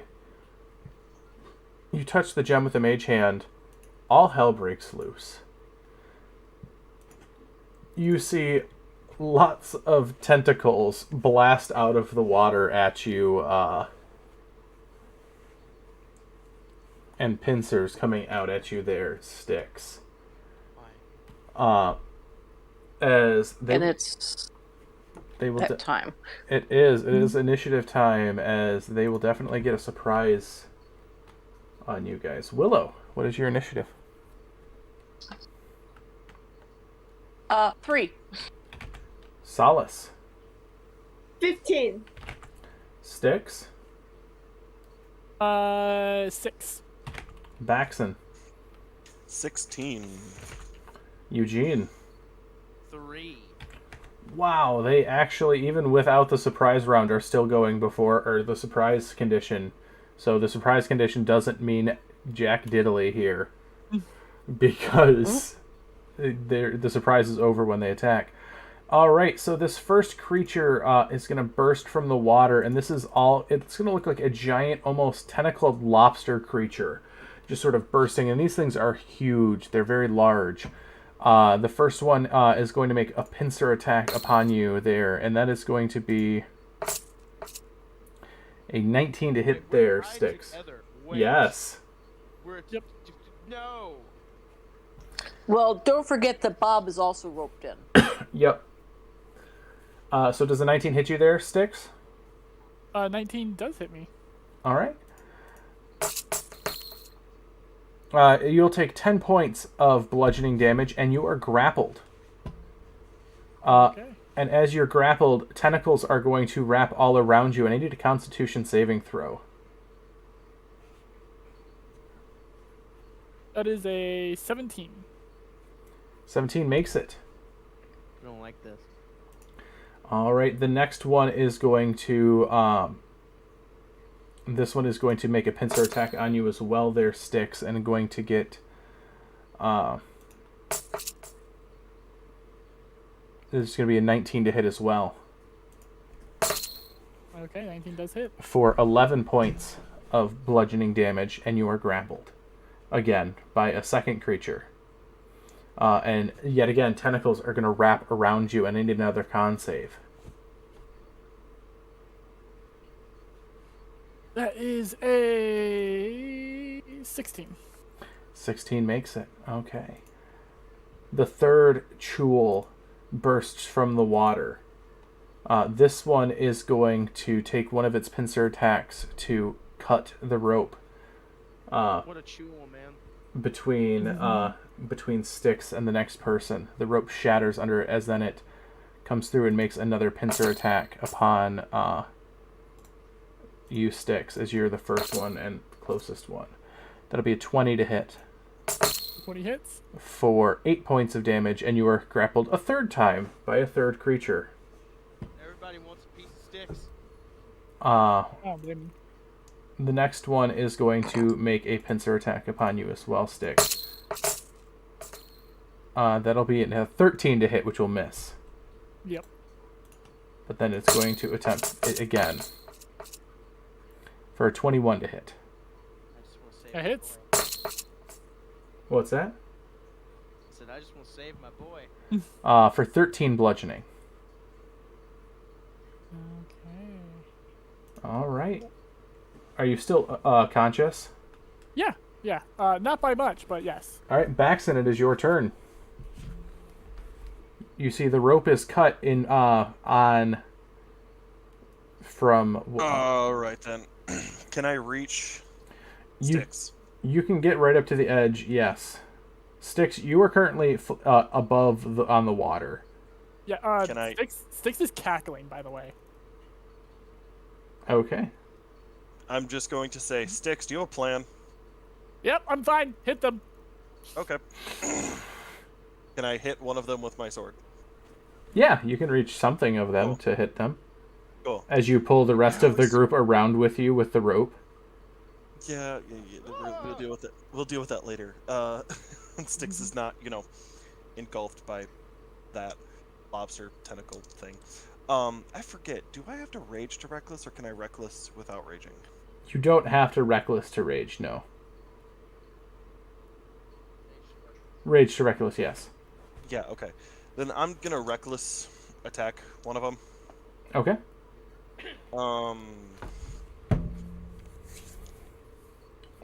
Yay! Oh, Jesus. A lot of them are half underwater, so they do have at least quarter cover. I on advantage with recklessing. I just rolled double net 20s. Heck yeah. Awesome. And the other one was a 16 on die plus my plus 10. Yeah, that both will hit. 26. Cool. Well, I kind of have to show force because I crit. The dice gods commanded at this point. Okay. I was not expecting to smite at all during this. Do I need to separate cold, radiant, or magical slashing? Nope. Cool.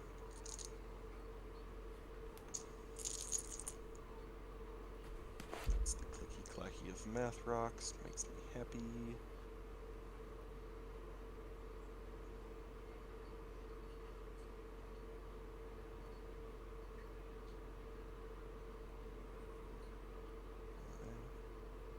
Are these considered fiends? Do I get more stuff? No, they are not. Okay. That's the first hit. Is a lot of dice.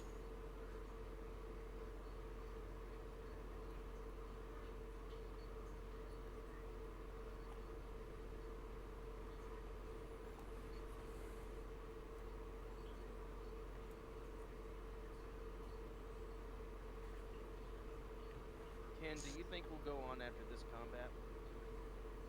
What's that? Do you think we'll go on after this combat? We're going to be ending about 10 o'clock tonight. Okay. So I have to work super early in the morning, so... Okay. Because I have another thing that I forgot about, and I'm like, oh, that was tonight as well. And so I forgot that we were doing Tyranny of Dragons, and also forgot that we were doing this. And I was like, oh yeah, D&D. With one. Yeah, we'll be done level soon. 3, one level 3 and one level 2 divine smite. It is a total of 80 points of damage. Alright, as you just about one-shot that thing, but it's still up. I'm just gonna Sylvan, maybe? Yell at it to let the hairless cat go in Sylvan? Does not seem to... They certainly don't speak Draconic. Yes, they do not. Don't seem to understand you. Solace, your turn. Okay, could I shatter or would I kill? You definitely hit Sticks and Baxton at this point. Oh, yep, that'd be great. Could I try? I thought you said that'd be great, so you're doing it. No, that'd be great. As in, like, Destroy that'd them. be great sarcastically. Could I try a dissonant whispers on the thingy? Yeah, you can do a Dissonant Whispers. Are you using any musical instruments as your instrumental focus here to cast the spell? What about a kazoo? Okay, so you pull out your kazoo to go cast your spell, and you still manage to cast your spell, but you try as hard. You hold it out, and you're like, you can't remember how to play the kazoo. Oh god, And then you just my brain! toot. My brain has been robbed of perfect power. let me add some math. I'll do a Dissonant Whispers. Is this the one that is this the one he attacked, or the one of the ones that have not been injured? I'll do the one that he attacked at. Okay. Fifth level. Okay, that one fails the save. Okay, 76. 3, Lord. 7, 8. 4 plus 5 plus How much does 5 the fireball do? plus 6 96. Okay. 3 plus 2. That'll be 25.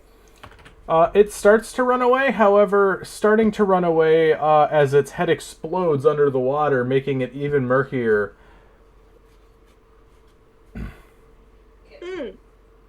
Okay. Oh, Like, darn it, I forgot to make them die how seeing psychic damage makes people die, and I've loved the concept of it, but next time.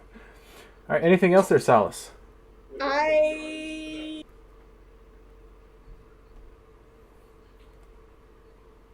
The boy you... What are you doing? I'm sorry? You keep cutting in and out. Oh, inspiration to Eugene. Okay, Yes. cool. Alright. 10, right? I believe so. Yes. Sticks. Dope sauce. Alright. With Eugene on deck. Okay. Let me just find the... Okay, there it is. Yeah, so Thunderstep, but fire. Okay, Thunderstep of Fire. Sounds good. That's a con save, right? Yeah, it's a Constitution saving throw. Alright, they all but one fail. And that is 3d10, so it's...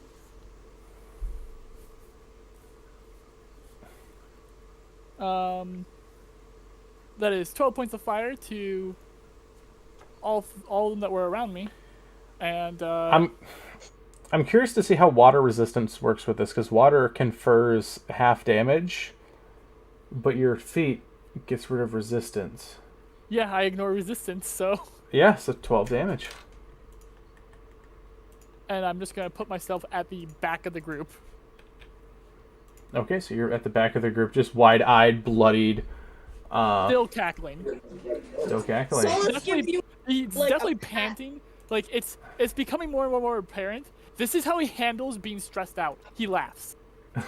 Alright, anything else, Six? No, that'll be it. Alright, Eugene with Willow on deck. Okay, so, before I do my turn, Jess, do you mind playing Eugene? Because my other thing is happening, and I didn't know we were starting now. So, Okay. Yeah, just send me his sheet. I've double booked myself and forgot, basically. Yeah. Send me his sheet. I will. Yep.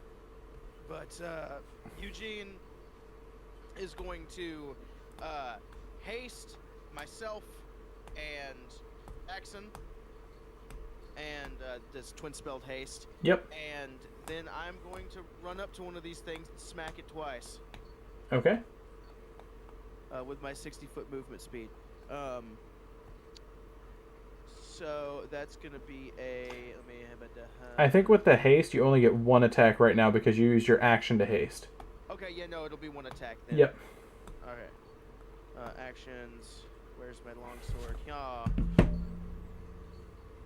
16. 16 should hit if I remember correctly. Yeah, 16 is AC. Okay, yeah.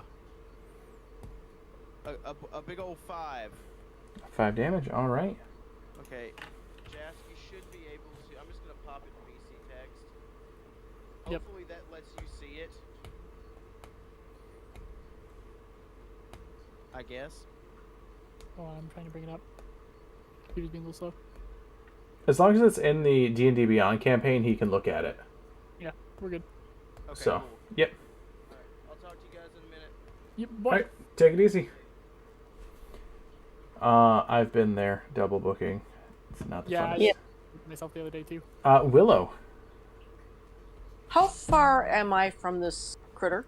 How far? What order in the line were you, and how far was the ropes tied away from each other? I was right next to Sticks, actually. Okay, so yeah, you're about maybe like 5-10 feet away. Great. 6 Batsky. feet, COVID distance. What's And I that? whistle. I whistle and call for Baxi, and my faithful hound shows up. It's a phantom watchdog, Oh. Cool. and it gets my spellcasting ability modifier plus my proficiency bonus, so it's plus 14 to hit. Wow. I've never even seen that spell be used. I know it exists, but I've never seen anyone use it. It seemed perfect for Willow. Oh, absolutely. Anyway, so I just rolled a 29, Yeah, absolutely. and that's 4d8.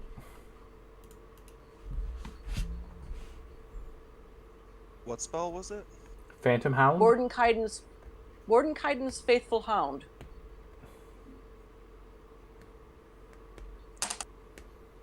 Seven, 11, 13, 17. 17, alright. Yep. And Bob's going to try to take a snack out of this thing too. Okay. 25. 25 will hit. And that is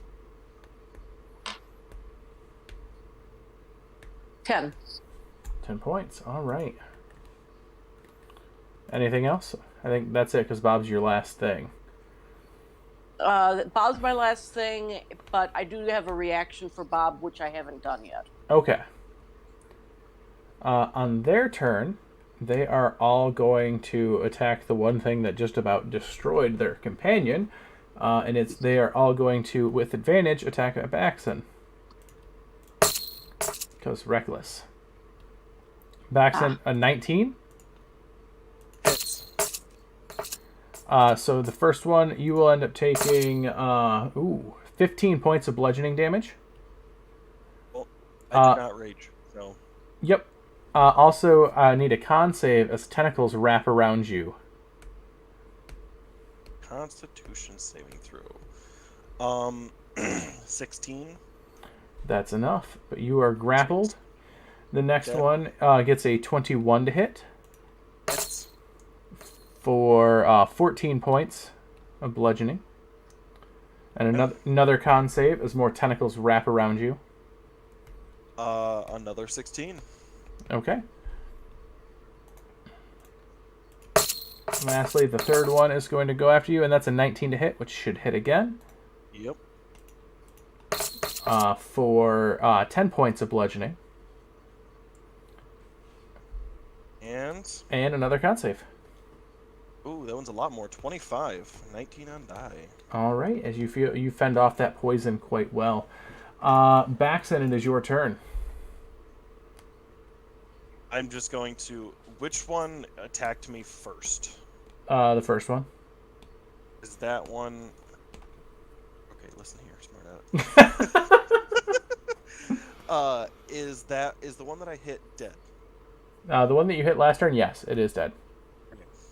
The one that hit me first. I'm just going to turn, look at it. Bonus action, rage. And I am going to then begin... I'm going to look at it, okay? It is currently grappling me, okay? Mm-hmm. Is that correct? You have 3 people grappling you, yes. Okay. Is there... I am going to look at one of them. I'm currently being grappled. Yes, by this? three creatures. I'm gonna cast Spirit Guardians. Okay. You can't, you're raging. Oh, crap, that's right. I'm gonna... No, I only have 2 of those. I'm gonna yell at these guys, deal damage to them, and I'm gonna punch myself, dealing damage to myself. Ah! While staying grappled. You can still attack while grappled. I know, but it's all disadvantage, right? No, that's restrained. Oh, okay. I got those 2 confused for a moment. God, I'm tired as hell right now. No, you're totally fine. Okay, It's so- getting late. First attack. And daylight savings time sucks. Yeah, I know. 27 to hit. 27 will hit. Second attack.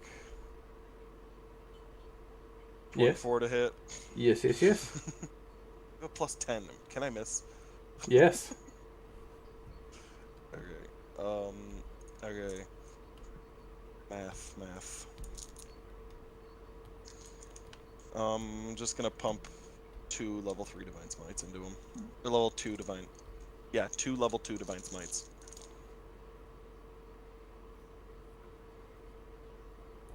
Alright, just waste those spell slots. I can get him back really easily now.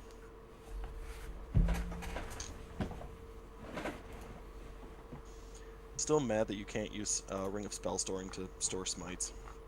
Nope.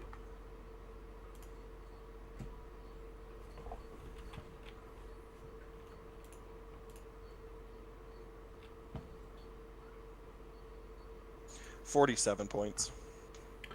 47 points. All right.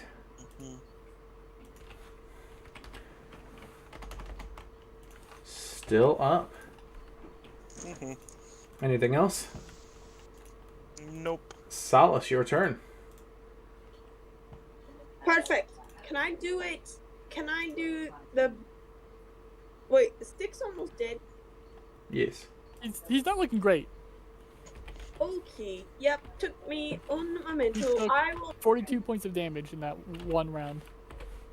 Oh, and he's a squishy wizard. Once a squishy wizard, always a squishy wizard. I'm gonna do... He's a squizzard. A squizzer. Yes, that'll be 3, 4, 3, 1, 4, 1, 2, that's 4, 8, 9, 6, 12, plus 3, 15 points of healing on sticks. And then I'm gonna be super dirty and yeah, I'm gonna go up and stab it with a yoke, which it's been a long time. Super rusty. That'll be 8, 9, 10.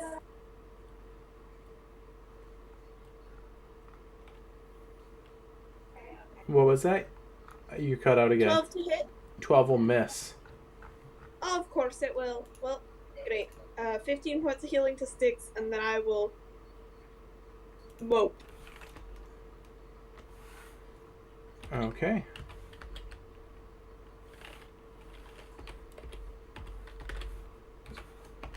So you go and you try to stab it. You do not stab it. It fails. Next up is going to be Sticks. Your turn. Okay. How bad is the one that Batsman was walloping on? Pretty hurt. Okay. I need it to make me a Constitution saving throw. All right. Are you doing what I think you're doing? Well, I think it's a natural 1. Oh no. Oh yes. Okay. Well, let me get out my dice roller.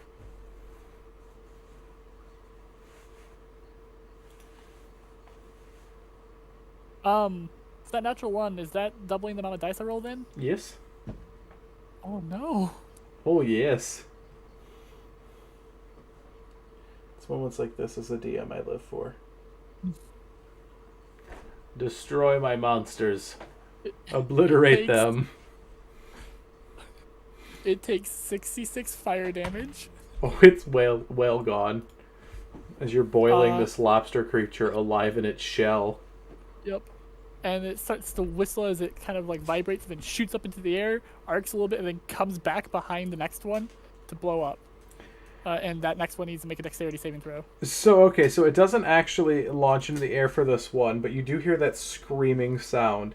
And then and then the shell just explodes like a hand grenade out towards at the next one, because these things were definitely under pressure with their exoskeleton. Delightful. Surf and turf. You said a dexterity save? Yeah. That one also got a natural 1. Oh, jeez. Oh, Lord. Well, at least that's not going to be 16d6. That's only going to be 8d6. So do I have to make the save because it exploded next to me? I'm really glad it didn't fly in the air now because you would have gone with it. Because you were definitely attached to this thing. Yeah, and it's a 10-foot radius around it, so... Yeah, so Baxton, you also have to make this. Deck save. Deck save. Do I see it coming?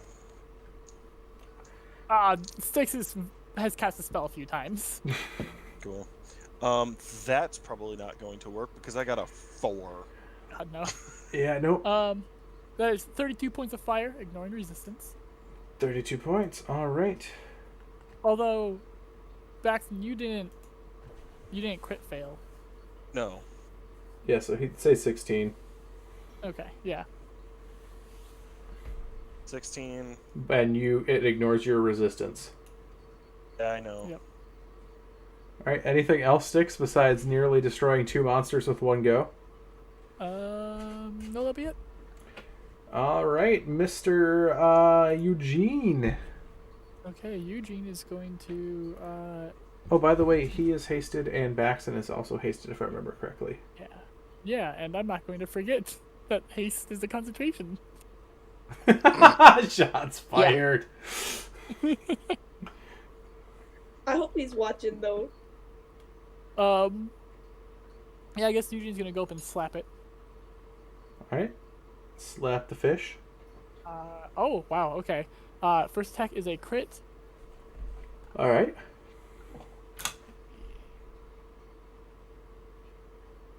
Uh, 14 points of damage from his first attack. Okay. Second attack is a 18 total to hit. 18 will hit. Okay. By the That's way- 11. 11. damage All from right. him. Willow, you're on deck, by the way. Yep. And then his extra attack from haste. That is a 15 to hit. 15 will miss. Okay. All right. Willow. Okay, Faithful Hound. I rolled a 9, so that's a 23. Yup. Oh my god. Wild. 7, 12, 23 23 damage. from the from the Faithful Hound. the and one it Bob? bites is bloodied. And Bob goes chomp for a dirty 20, All right. and that's a 12 All from right. Bob. Bob kills that one there. Yay, Bob. All right. That is it for your turn. All right. There is one of these jewels left. It is wrapped around Baxon, and it is going to make two tentacle attacks upon you, Baxon. So one Constitution save and then another. Unless you fail the first one. Okay, con save. Wow, that's an 11.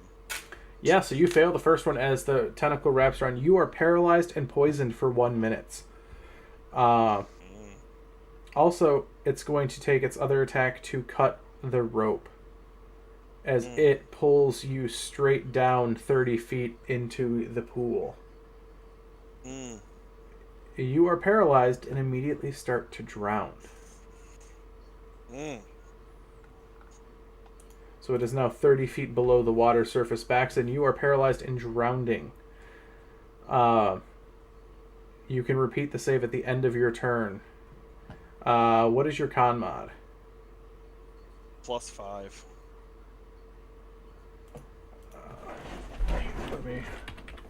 I don't actually... 5 turns then to get out? Hold on a second. I'm just double checking because this rule never ever comes up. We had this memorized back in the day.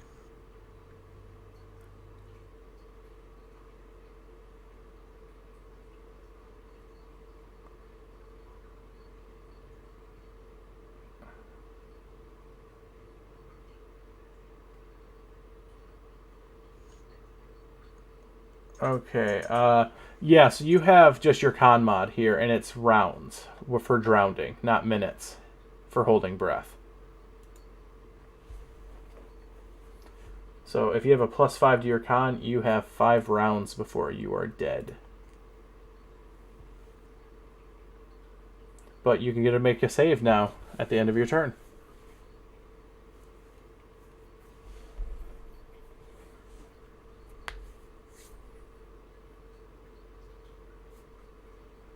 Hero, 18 on die. 18. So you're no longer poisoned. You're or paralyzed. You're 30 feet below the water. Everything is dark and black, and you can barely see anything. But Can my reaction do something? You can reaction if it's a reaction ability.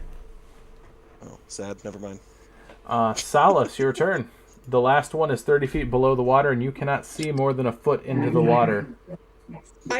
So I can't find Baxen. No, Baxen is 30 feet below the water, and the visibility is only a foot. Even with drow vision? It's not a dark vision issue here. This is... If I jumped in the water, could I find him? You'd have to try blindly swimming in a direction to try finding him, as visibility is only a foot. You're also tied to the rest of the group.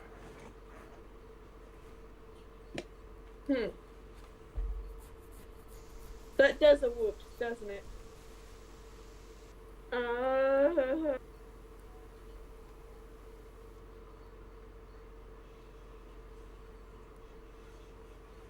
Yeah, I don't know. I don't know how to help Baxen.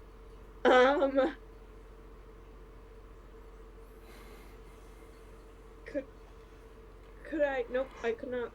I could not. Can I? Nope. Nope. I'm gonna cast a Dissonant Whispers. On what? You can't see anything to cast it on. There's no monsters. The one monster is to see Dissonant Whispers? Yes. Or is it Vicious Mockery you don't need to see? It's also, though, 30 feet below the surface, and water doesn't travel very far in water to be able to hear it. Actually...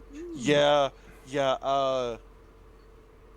the more closely packed a substance, the better sound travels for it. That's why technically rock is the most... Well, my thing is, Distance Whispers doesn't actually say you need to be able to see the target. Just one creature of your choice within range. Oh, okay, then yeah, never mind. Is that... Would it be dumb jump in the water, find Baxen, and Dimension Door both out? If you can put damage on the thing, I think it'd be better to do damage on the thing. Because if it dies, then Baxen can get out. Okay, I'll do a damage on the thing, 4th level, Dissonant Whispers, 66. Alright. What type of save you said? Wisdom? It's a wisdom. It gets a 13, so it fails. Awesome. Damage on the thing. 1, 2, 3, one more. There we go. 10, 12, 6, 8, 28 on the thing. 28 points of psychic damage. Alright, it's still up, but you don't know that because you can't see it. As it starts to swim random direction. Baxen, you get dragged another 20 feet down towards the bottom of the pool. You're 50 feet down. As you touch the bottom. Anything else there, Solace? Can I give Baxen predation? You cannot. He cannot hear you 50 feet down below the pool. Or you cannot see him as well. Wait, I have the psychic feat. Could I psychic brain him a bardic inspiration? What's the range on that? Let me Or look. limitations? It's been a long time since I did this thing. I didn't remember you even had that. I think telepathic charisma speak telepathically as long as we share a language. Start spell, recharging long rest. It only says you are able to speak telepathically to any creature as long as you share a language. 60 feet. Yeah, so you'd be able to. And you have to be able to see them. Oh, yeah, so you can't. So you Yeah. can't see them. You can speak telepathically to any creature you can see within 60 feet of you. Your telepathic utterances are in a language you know. The creature understands you only if it knows that language. Your communication doesn't give the creature the ability to respond to you telepathically. Okay. Yep. Can I just stick a rope in the water? Can I just? You can stick do it that, out? yes. Okay. I'm gonna sit there all helpless, like what the heck? All right, Styx, your turn. Okay.